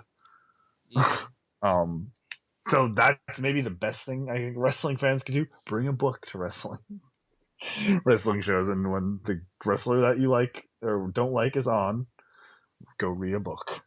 And if I may suggest a book, maybe one of the books by WrestleCrap might be good. I like their books. If you're going to bring a book, to wrestling. Miguel, this is where you have your own book that you shill. Yeah. If we had our own book, you would buy the Slamcast book, available at Amazon.com. It would just be pictures of wrestling asses. It would be pictures of Paige. It would be Instagram pictures of Paige, pictures of Noelle Foley, pictures of a pop-up of John Zandig.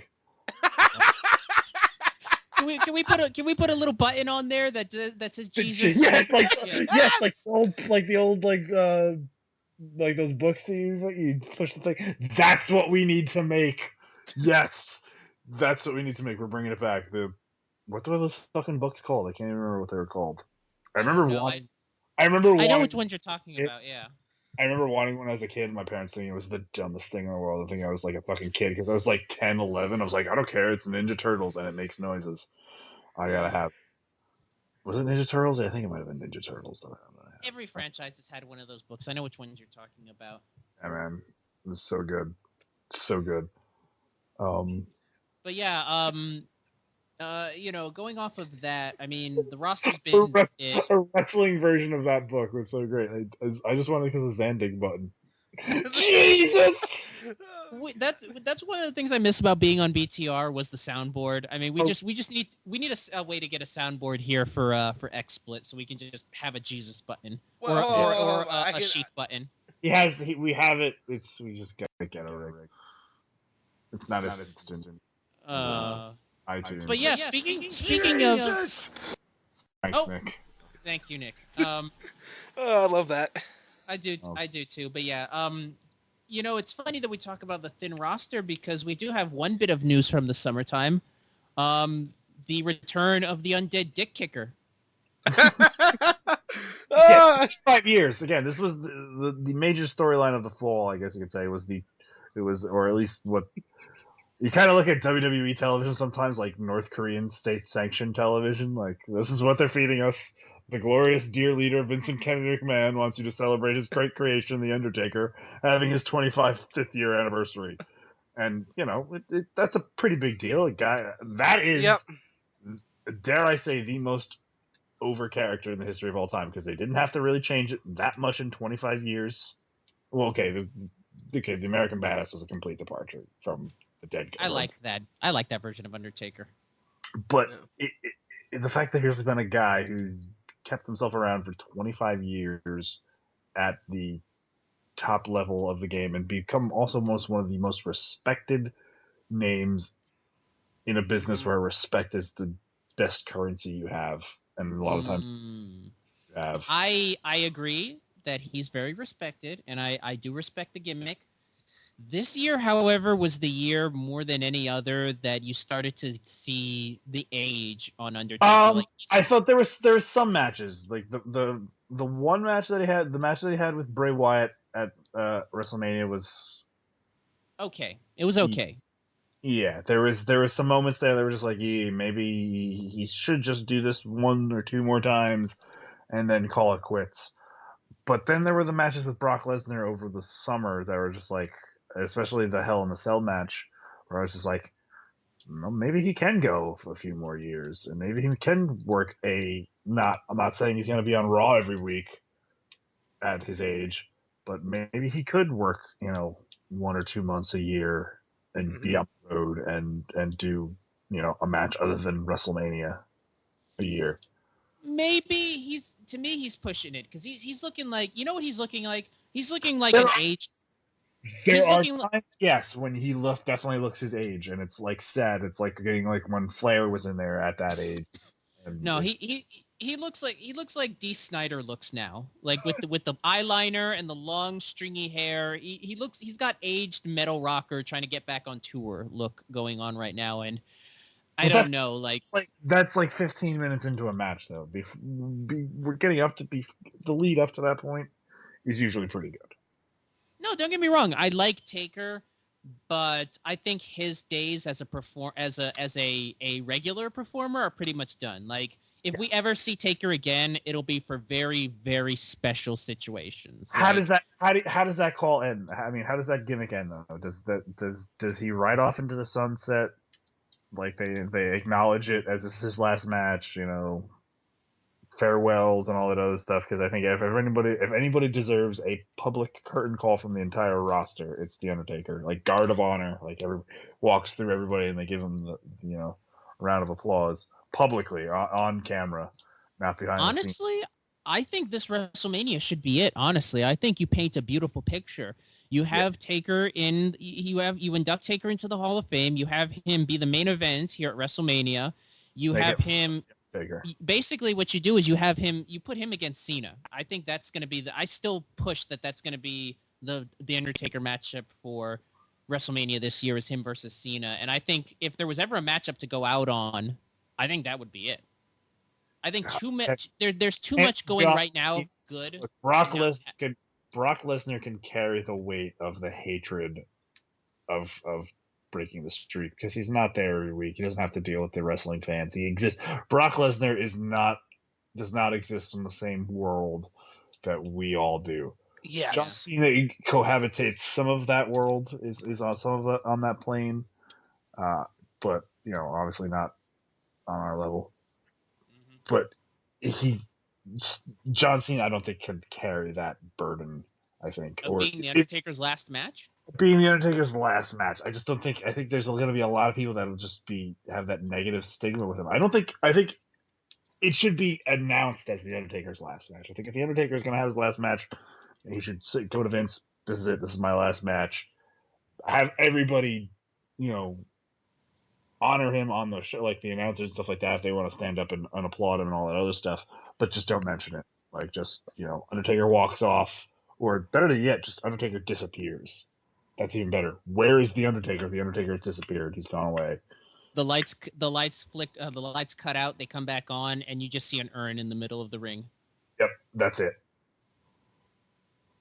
That's pretty much how I would do it, honestly. I think that's the only way you can do it at this point, because you could honor the man and demystify it and all that other stuff, but which you would do in the Hall of Fame. But I think you have to do something with that character to honor it and what it's meant to the business, and for him to just walk out victorious in a match, winning clean over somebody, or in defeat. Here's why I say that. Here's why I say that there's nowhere that it should be this year is because I think the Bray Wyatt matchup proved to me that as far as people on the roster that have enough star power that you buy a match between them and The Undertaker, there aren't many. There are very few people. Yeah, I mean, is anybody really going to be clamoring for an Undertaker-Sheamus match? Not really. Finn Balor, an Undertaker Finn Balor match would be pretty interesting. I think that the Styles would be really good in that one. I mean, there's Sheamus. Maybe 2 years ago we could have seen Bryan and Undertaker. That could have been, but I think at this point that ship has sailed. Kevin Owens, maybe. I think. Again, it was one of those moments that you need to hand over whatever LSD or drugs you're taking. Whatever you're on, yes. Yeah. Whoa, I think the only guy that I could think of them putting in the ring with The Undertaker would probably be Reigns. That's the only person that I can picture, and I think we're a good 2 or 3 years away from that moment happening. I don't think they're going to put him in the ring. Again, I don't think Roman Reigns could handle that burden right now. I think the people would very quickly turn on Roman Reigns, and I think, again, I don't see Cena doing it. I think Cena's built up a lot of goodwill to the people by being the most respected guy. I know, but I think they're running out of super fights at this point. I think Taker is a super fight name, and aside from maybe Sting, I can't think of any other super fights you can put him in. And we're not seeing that this year because Sting is one of those people that's on that injury list that we were talking about. Yes. Yeah. Fuck. Injuries, man. It's been such a weird year, and I feel that we haven't really touched on everything. I mean, TNA went through their whole drama with Destination America. Are they on it? Are they off it? What's happening? Are they going to stay afloat? Somehow or another, they stayed afloat. Yeah, the life support's been pulled, and yet they're still alive. That corpse is that cadaver is not gone yet.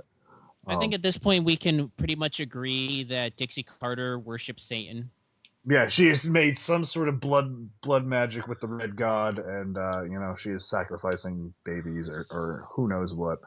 At this point, yeah. They've managed to sign Mike Bennett, so I mean that's a pretty big, as far as free agents go, that's a pretty big free agent signing.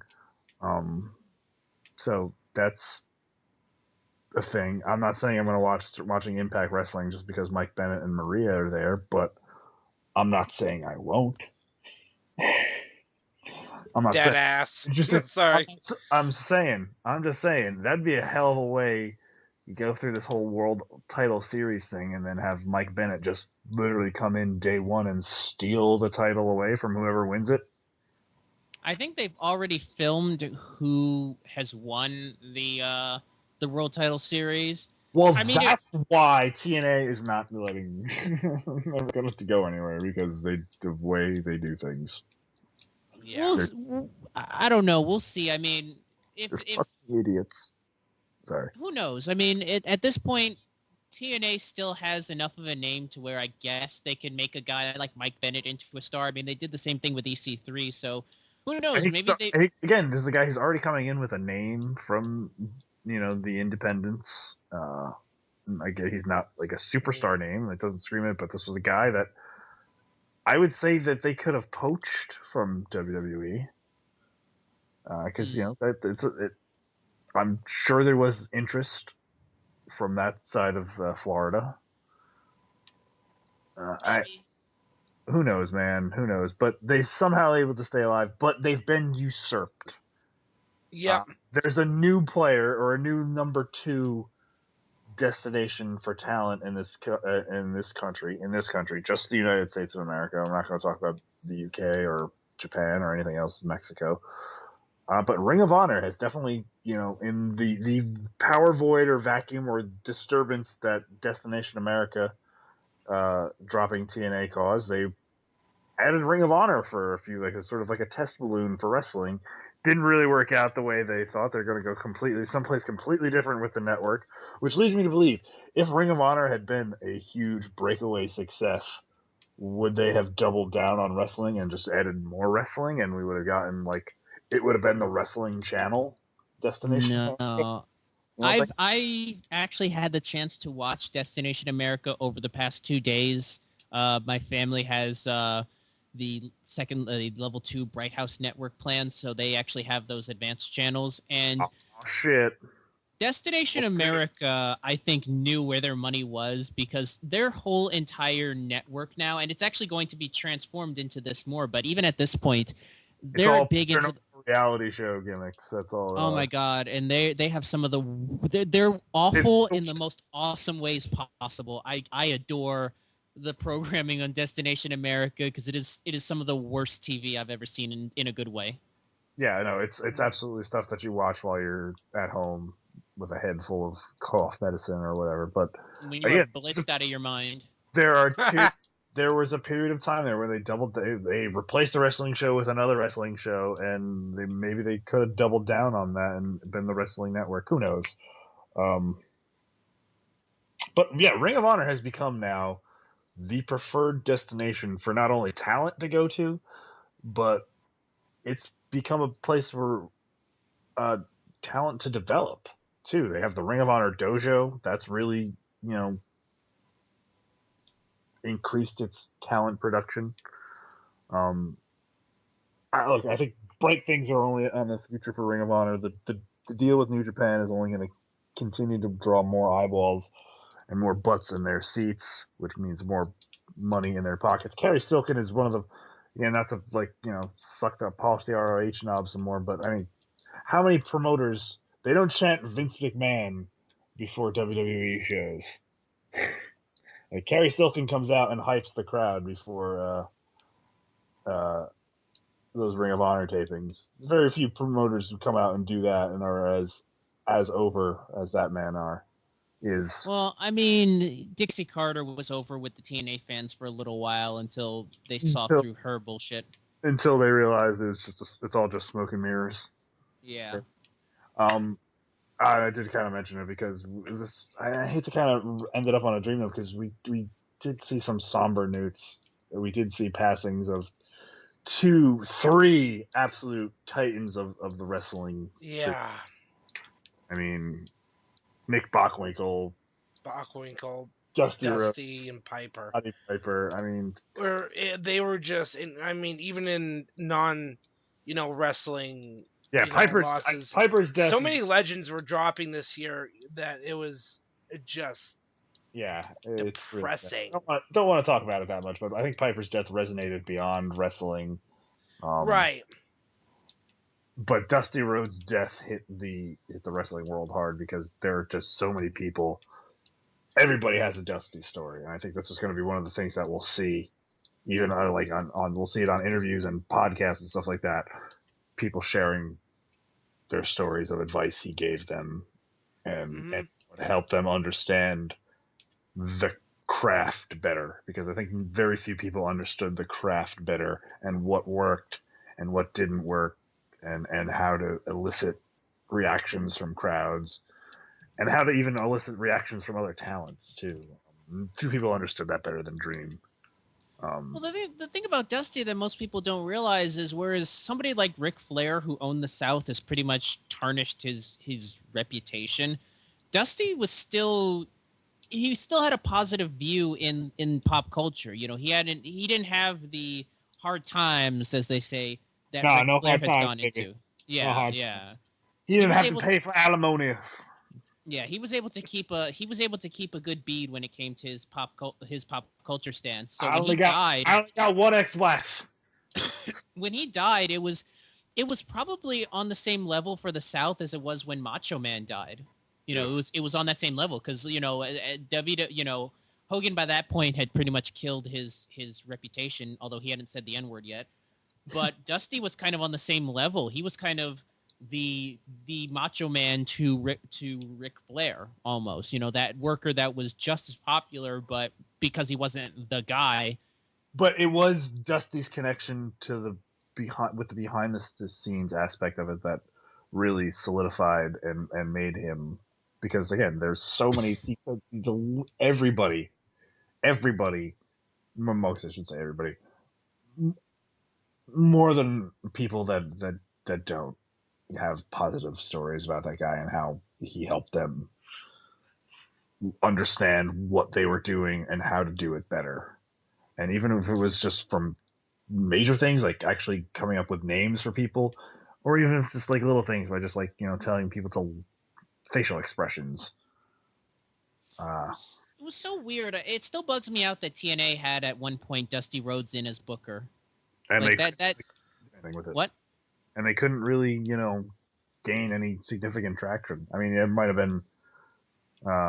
It was 05, I believe, is when they pushed him in there. So he was in there. It was like 04, 05. Yeah, they had a whole. I remember this deal where it was between him and Vince Russo for the director of Authority, and they're doing this whole voting fucking thing. And I go, "There's some problems down in Florida." This is so ridiculous. Like, really?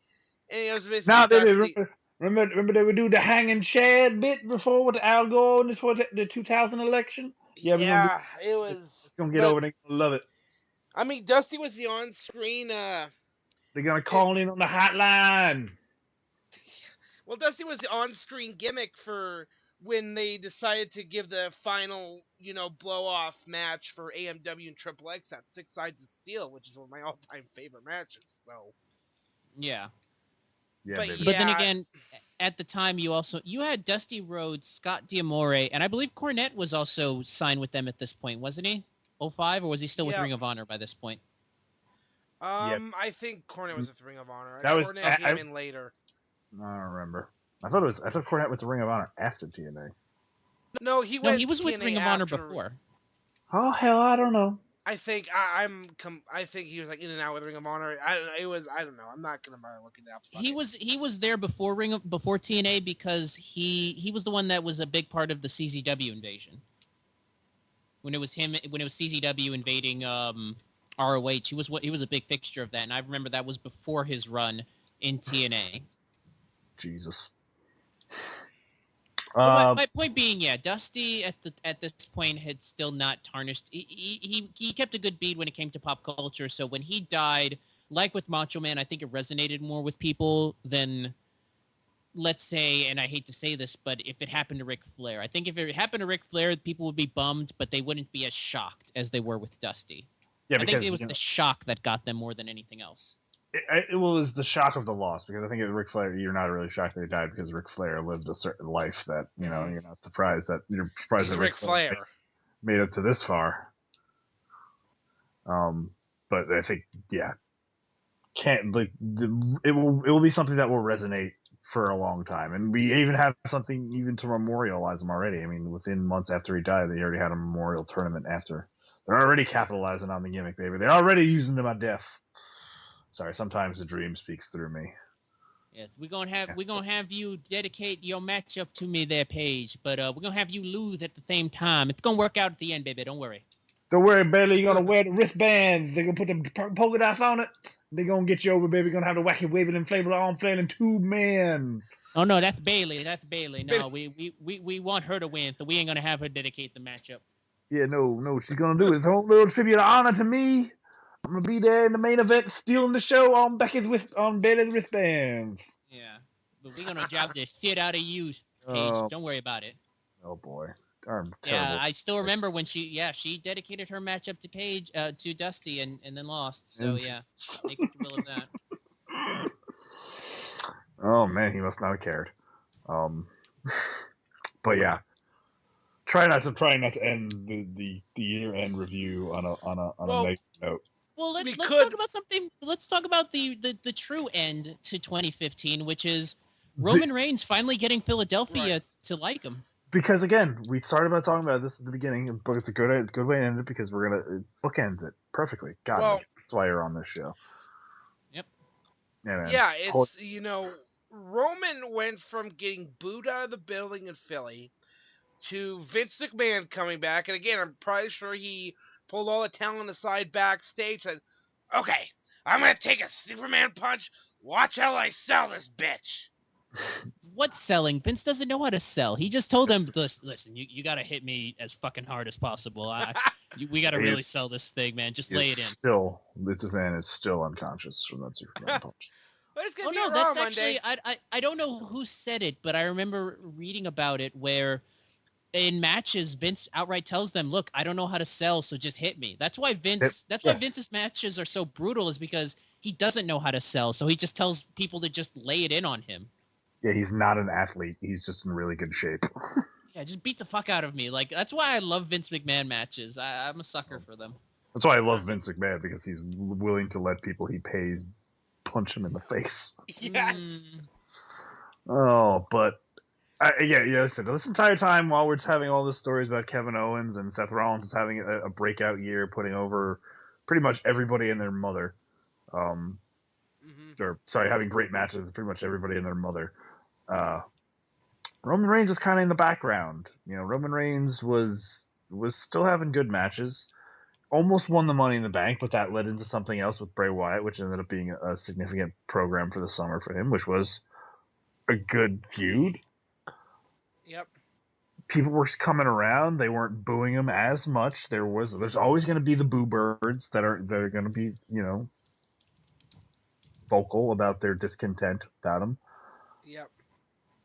But then Seth Rollins' injury happened, and everything changed. Yep. We were automatically thrust into a title tournament, and we got a weird transitional moment with Sheamus as champion. And everybody was thinking we're going to see Sheamus leading us into the future at WrestleMania. And then Triple H takes chair shots. And Philadelphia gets destroyed. I mean, my God. Boston helped push Roman Reigns over the edge. And then the next night in Philadelphia, Vincent Kennedy McMahon himself does the impossible, gets people to cheer for Roman Reigns. And Roman Reigns is now the WWE. In the dick. And now Roman Reigns is WWE champion. Yep. How about that for a tale? God bless America. It goes back to what I was saying, that people, I think, wanted to like Roman Reigns, but WWE was just forcing him down our throats in such a way that they were turning people off. Yeah. I down their throat, or was it just like, hey, this is what we're gonna do? Like, no, it wasn't that they were pushing him down our throats. It was the fact that they were doing things that didn't highlight his positives. And I was recently thinking about this because I was going back and watching some old Goldberg matches, and I'm like, this is how Roman Reigns needs to be pushed. Short matches, very few promos, and all smoke and mirrors. Everybody talks about like, oh, he's just a gimmick. He comes down to the ring and he's got the contacts and he's got the flak jacket. He's just all gimmick. And I'm like, people want that. People want all gimmick. They want to invest in a gimmick like that. But you gotta hide all of the negatives. It's got to be all positives, or else the fans are going to reject it and they're going to start nitpicking. And that's what happened. People nitpick. They tried to make him something that he wasn't. Yeah. Yeah. I honestly think Roman Reigns could be maybe not as big as Goldberg, but he could be huge if they just. I think the Goldberg undefeatable monster thing is that ship has long since sailed. But he could enter a period of time like maybe his Sting phase, like he gets like a rebirth, like at some point in time in a few years. They have to refresh him as just arrive, Superman punch, leave. I could see that happening, because that's just the best way. I think I completely agree with you that's way he should have been done, but we're long since past that. Yeah. We're about a year past that. That should have been the first. Like, Roman Reigns should have been out for a while after the chair shot that he took from Seth Rollins when they did the turn in 2014, and then 6 months later just showed up, come through the crowd, punched Seth Rollins straight in the mouth, and then walked out of the ring. Yeah, I mean, it really is Roman Reigns really does, like I said, have the potential to be a huge star, but they got to be a lot smarter, and I think they're starting to realize that. I know it's too early to tell, so I'm not gonna say I'm not gonna shit on him, but at the same time, I'm not one of these fans, and that's the one negative I'll say to all this is the incessant I told you so attitude that the internet wrestling community had, where you just had people just tripping over themselves to be like, Vince McMahon is a genius. Roman Reigns is going to be the next John Cena. We called it. We're right. I'm like, calm the fuck down. It's only one night. He got over in Philly, but, Cena got bitch. Yeah, it's like, no, you didn't. Yeah, it's like Cena got the fans in New York to cheer for him in 2008 when he got back, but as soon as he was back, it was back to the same, the same dueling chants. So let's not get too carried bullshit. It's the same old bullshit. Yeah. Yeah, man. Give it till WrestleMania is what I say. Yeah, I think we said give it some time for Roman, for the fans to really come around it. But he's turned the corner. He's definitely it's definitely more positive than negative. I think I think that's something that Cena never did. It was always kind of 50-50. Now it's kind of slightly more positive than 70-30. So that's the year as it was. It was a weird year. Might as well ask is kind of where you see 2016 going, because we're, like I said, transitional phase in wrestling. We've got Lucha Underground coming back. I think Lucha Underground is going to be something that WWE is going to be cautiously aware of. They're not going to be, worried about them, but I think if Lucha Underground has another successful year, WWE's going to be like, maybe there is something to that. And then watch WWE have a third offshoot of the product that's sort of like Lucha Underground, an episodic storyline kind of thing. And watch, they'll get it on. Or either that, or they're just going to literally just buy all the talent. I'm going to make a bold prediction. I think in 2016, we're going to see Ring of Honor make another big TV deal. I don't think the whole Comet deal is going to... I think the Comet deal is going to be something to fall back on, but I can see them pushing for another big network. Maybe like an Access TV or Destination America, something bigger than that. I'm not going to say that they're going to be going back on Spike, although that's always the rumors that people are saying, but I think that they're on such a big height right now that I think they could really. Yeah, I think there's potential for them to move up the next and notch. You know what I think is going to be a big thing for them drawing fans in? It's like that they're going to have their title defended at Wrestle Kingdom, Michael Elgin against Jay Lethal, and I do believe, I think we're going to hype up Wrestle Kingdom some more. I think the title could change hands in Japan, and that's going to be huge for the Ring of Honor title to change hands in the Tokyo Dome at Wrestle Kingdom at a New Japan pay-per-view. That will draw a lot of eyeballs towards Ring of Honor, and people will, if they aren't paying attention to Ring of Honor, start paying attention to Ring of Honor after that. I also think Ring of Honor is going to strike a working relationship with Global Force. I think that relationship, I could see GFW working some events with Ring of Honor. I think GFW has pretty much run their gas with TNA. I don't see them surviving on their own. I think if in order to really move on, they're going to have to work with Ring of Honor. So I could see that. I think it'll make for some good TV matches. Yeah, I think I could see Global Force Wrestling kind of just being like a traveling sideshow promotion at this point until they find something like stable, their own network, or someone, something willing. Like, I always said that Global Force Wrestling could be the first promotion that exists solely on the internet, but why aren't they doing that? Like, Jeff Jarrett can afford to produce a weekly television show. Well, he couldn't do that for TNA. Dixie Carter had to fund the money.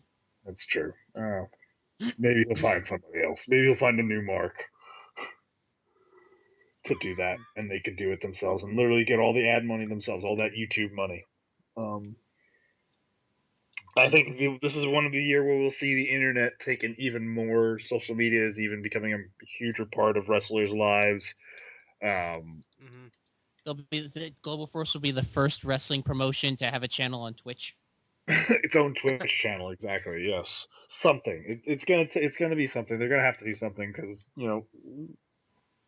TV deals. There's not gonna be a lot of them being offered around wrestling promotion. I think the fact that Ring of Honor was able to get on TV was,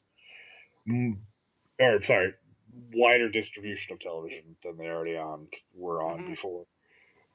Was such an aberration that I don't think it's going to happen again. It might be a long time before we see a company built up to that. I think PWG is even years away from getting a local television deal, put it that way. So I think that model is changing. So the internet is the wave of the future. Social media, we're going to see even more interactions from superstars and fans on social media in different and interesting ways.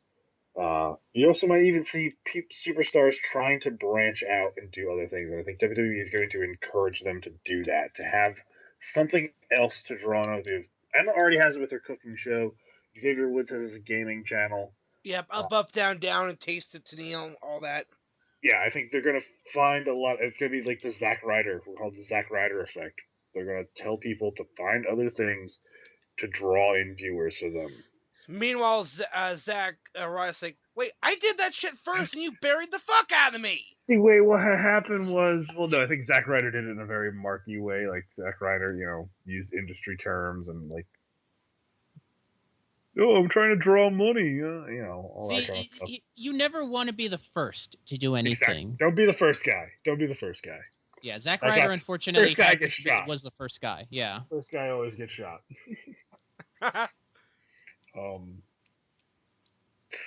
I think we could see a lot more independent talent from other countries make it in WWE. I think WWE is becoming increasingly aware that they are a globally consumed product. So it might be good idea to have, a Korean wrestler or a Chinese wrestler or Indian wrestlers or African wrestlers or real global diversity in WWE other than just, people from America, white people, blonde people. It starts looking like the Aryan Wrestling Federation, and nobody likes that. I think there's... I hope so, because when you list all those different nationalities, I'm just thinking of every bad stereotype that WWE has ever done. And they could do, but I think we're beyond the bad stereotype. We're also a publicly traded company, and they're not going to have. no, I would think they would be, but at the same time, look, Papa Shango does not happen in 2015. Papa Shango, I'm thinking Samba Simba more than anything else. Samba Simba? What the? Oh, you don't remember Samba Simba? Tony Atlas in African garb? Oh yeah, man. God. Look this up, man. It's hilarious. It's Tony Atlas came back in the 90s and he was literally wearing like an African like what's that thing that Tarzan wore? Loincloth. And he had like the African like fake piercings in his face, and he had like a shield. It was hilarious. Oh God. Oh, WWE. Oh, Tony, I got a great gimmick for you. You're gonna be Saba Simba. It's gonna be like Black Panther, but not as rich. All right, Vince, but only if I get the women wrestlers to walk on my face. Deal. Only if they'll do it barefoot. Yeah. Deal. Oh man, Tony Atlas's laugh is going into our Slamcast Hall of Fame. That's one of the things. It has to be. Yeah. We're going to talk about. We talk about the First Annual Slamcast Awards for Outstanding Achievement in the Field of Excellence next. We're going to come up with a Slamcast Hall of Fame of all the various gimmicks that we come up with. Paige is obviously going to be on the list, and we're going to put it up for you, the Slamcast listener, the dozens and dozens of you out there. It's literally a dozen because I've seen the YouTube numbers. It's about a dozen, give or take. Most of it's probably Leslie. Yeah. So, thank you, ma'am. we're gonna put that up there, and you're gonna decide it, and we're gonna put, I guess, whoever gets the highest percentage of the votes. Like it's like 75% votes of the Hall of Fame to get to the Hall of Fame. So if you get, I don't know. Everybody vote for the Sheik because it'll give us a reason to try to get the Sheik to come on the show. I think I will. I don't. I think the Iron Sheik. Should we consider the Iron Sheik do that? Because that's like a whole other thing. Like our reverence for the Iron Sheik is. Come on, it's our gimmick. Iron Sheik tweet of the week. Hello. It is. It's our gimmick, motherfucker. It's my gimmick. I came up with it. Fair enough. Just the idea of seeing Sheik come onto the show to accept it. I fucking come on here. Fucking this show. These marks. I don't care. These homo marks. They don't know shit about the wrestling business. Fuck Hulk Hogan's ass. That's it. You can just end the show right there. That's it. We can't top that. But Slamcast Hall of Fame. That's coming. But first, now, and it's like to end the show because I don't really have an Iron Sheik tweet of the week. This is kind of a year-end review show. We're doing this idea that literally just came up to me.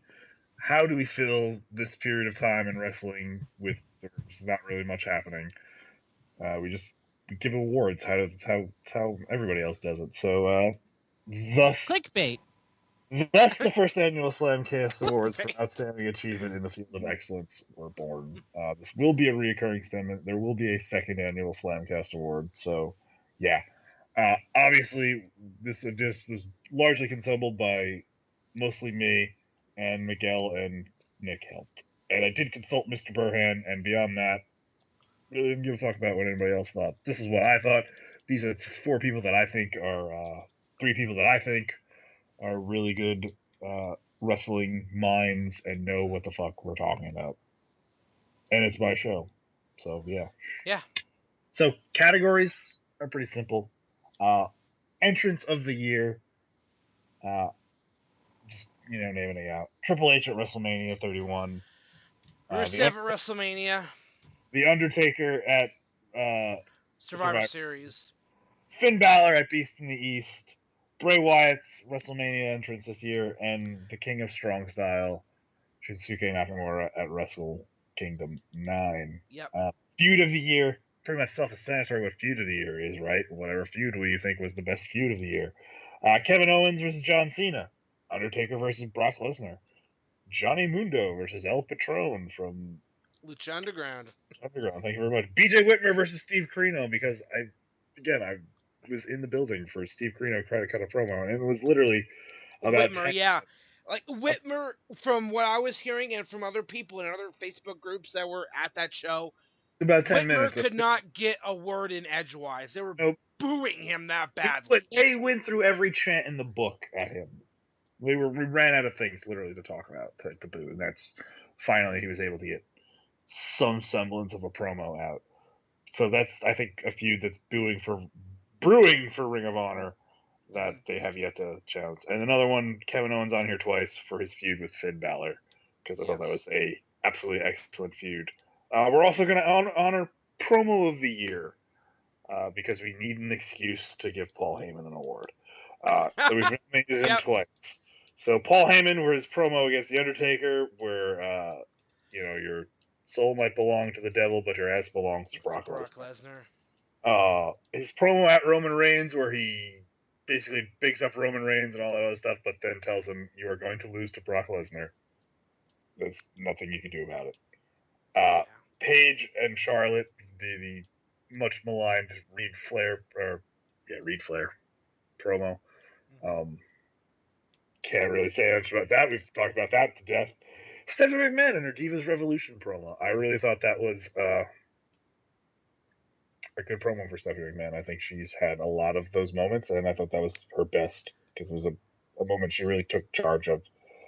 Bray Wyatt and The Undertaker, because I think a Bray Wyatt promo has to be on there. I think when he was up against The Undertaker, he was at his best. And Kevin Owens and John Cena for Kevin Owens' debut. You know who I am. You've seen the promo. Not going to go from there. Defining moment of the year. This is something we're going to have on here as well, and it's going to be the fall of Hulk Hogan is one of them. The ongoing TNA saga with their, do they have a TV deal? Are they defunct? LOL TNA, basically. LOL TNA was a recurring thing of this year. The crowning of Seth Rollins as the man in the wrestling industry right now. And the rise of Roman Reigns to prominence. All four big stories. Gimmick of the year.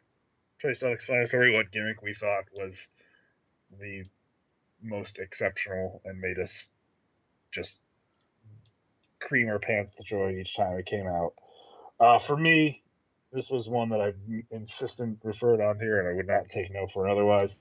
Dalton Castle, Wrestling's Liberace. Love it. The New Day. Can't stress how good the New Day has been this year. Because you know the rest. Enzo and Big Cass. We're big New Day fans here. We're big Enzo and Big Cass fans here, too.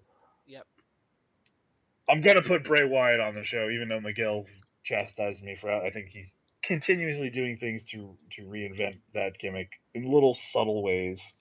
Ooh. It doesn't have to be. Speaking of Miguel, there he is. He's back. He's here. And Bray Wyatt's demon character, because I'm separating that from regular Finn Balor. Standard Finn Balor. I think that's a good gimmick for him. It separates him apart, gives him some other part to play other than just being, boots and tights wrestler. One to watch in 2016. This is going to be the guy that we think, or girl, because there's female, the performer that we think that is going to have a breakout 2016, and someone that is obviously one to watch. Baron Corbin, Becky Lynch, who's I think my favorite on that list. Apollo Crews, Moose, Joey Ryan, the king of Dong Style himself. Yes. Still waiting on my damn shirt, by the way. I got a name for myself. I'm calling it slightly based off that name, but more on that later. Eva Marie and Tyler Breeze. Yep. Breakout performer, or one to watch in 2015. We're just going to honor WWE Diva of the Year. Bayley, Sasha, Paige, Nikki Bella, Charlotte. Pretty much, lockstep group for that one. Nobody else we could put into that one. Yep. Match of the year. This is where it gets handled. This is where we're going to try and get on you, the viewer, because there were so many good matches. We're going to leave this one as a write-in vote, but we did give you a few suggestions that if you want to vote for these suggestions, feel free to do so. Bayley versus Sasha from TakeOver Brooklyn. Daniel Bryan versus Roman Reigns from Fastlane. John Cena versus Seth Rollins versus Brock Lesnar from the Royal Rumble. John Cena versus Kevin Owens from Raw. Yep. Phoenix versus Mil Muertes from, I don't remember what episode of It would have been. It was the Grave Consequences. Grave Consequences episode. I did just go back and watch that earlier. Yeah. Fantastic. Got two matches from Wrestle Kingdom 9 made the cut. That was Shinsuke Nakamura and Kota Ibushi, and Tanahashi versus Okada, and John Cena versus Cesaro from the John Cena Open Invitation Challenge. Mm-hmm. Our next award is for Breakout Performer of the Year, and the nominees for that are as follows, which you can vote on our Wrestling MMA forum at some point in time in the near future, whenever I type them up. Breakout Performer of the Year nominees: The New Day, Kevin Owens, Grado. Burhead gave me some stick for that. I did kind of put it in there just to sort of put him, but Grado did have a breakout year this year. The Young Bucks, because the Young Bucks continued to have breakout success. Prince Puma, a.k.a. Ricochet. Yep. And someone who I added on here last minute because she did have an absolute breakout year. Leva Bates. Yes. In blue pants. Da da da da. Da da da. Still pissed they changed that music. Fuck. And now the Coup de Grace Award, which is really are going to be our, piece de resistance and all other French terms I could fit in to expand this segment some more. Our most valuable performer of 2015. This is the person adjudged to be the most valuable to any company they perform on. They didn't have to perform for just one company because we put AJ Styles on here because he works everywhere. Those nominees are Seth Rollins, Ethan Carter III, Jay Lethal, AJ Styles, and his name is John Cena! Kazuchika Okada, Hiroshi Tanahashi, Bayley, Finn Balor, and Dario Cueto. Yes, those awards will be able to vote upon on the Wrestling MMA forum on our Facebook. So you should go vote for that there when they're up if you're listening to the show at that period of time. I think we've hit pretty much everything we had. Miguel is probably looking at his dinner, wanting to eat it. Yeah. It's almost 4 o'clock on the East Coast. No, it's fine, guys. I literally just chugged a protein shake. I'm probably going to be going to bed anyway soon, so I just needed to get something in my system. Chug that protein, baby. Chug that all protein all day long. So, all right, Miguel, anything you want to put over before we let you go? And I'm kind of in a weird place right now in terms of projects and whatnot, so nothing at the moment. That's so bad for you. I'm sorry you're in a weird place. You're always welcome on Slamcast. Definitely. Nick. All right, YouTube, Gaming Pegasus 187, Twitter, Gaming Pegasus 187, Facebook, Nick Horaceck, Instagram, Wii U, Xbox Live, Pegasus 187. I mean, I'm in the Wrestling/MMA Facebook group. Posting shit, kayfabe news articles like fucking that the America is lacking in thugonomics. We are seriously trying to be high in thugonomics. We need to step that up. Word life. Yes. But yeah, I'm all over the place. I'm here on Slamcast. I've been painfully absent from. Huh? I did not know you were on Slamcast. I've been painfully absent from IGG because I've had to work Saturday nights for the last couple weeks. No, I didn't talk about that. Anyway, if you like me, you should have followed me on the Twitter, Brandon All Hope. I do things on Twitter sometimes other than just talk to random women that I'm trying to have sex with. I am a terrible person. We're all terrible people. And this is the proof. This show is the weekly proof that I am a terrible person. So yeah, follow me on Twitter at Brandon All Hope. Go and support independent wrestling if you like this podcast. I guarantee you, if you've spent you spend 2 hours listening to the show, God bless you. You are deserving of a medal. And if you're listening to the show and you're not aware that there's great independent wrestling in your local municipality, no matter where you live, I guarantee you can live in the most remote portions. If you are willing to drive there, you will find people that are willing to live out their dreams in professional wrestling, and it is your duty as a wrestling fan. And yes, your duty, your sacred duty, to go out and support. duty. I said duty twice. Yeah, just it's the absolute least you could do as a wrestling fan. To take just once go and do it.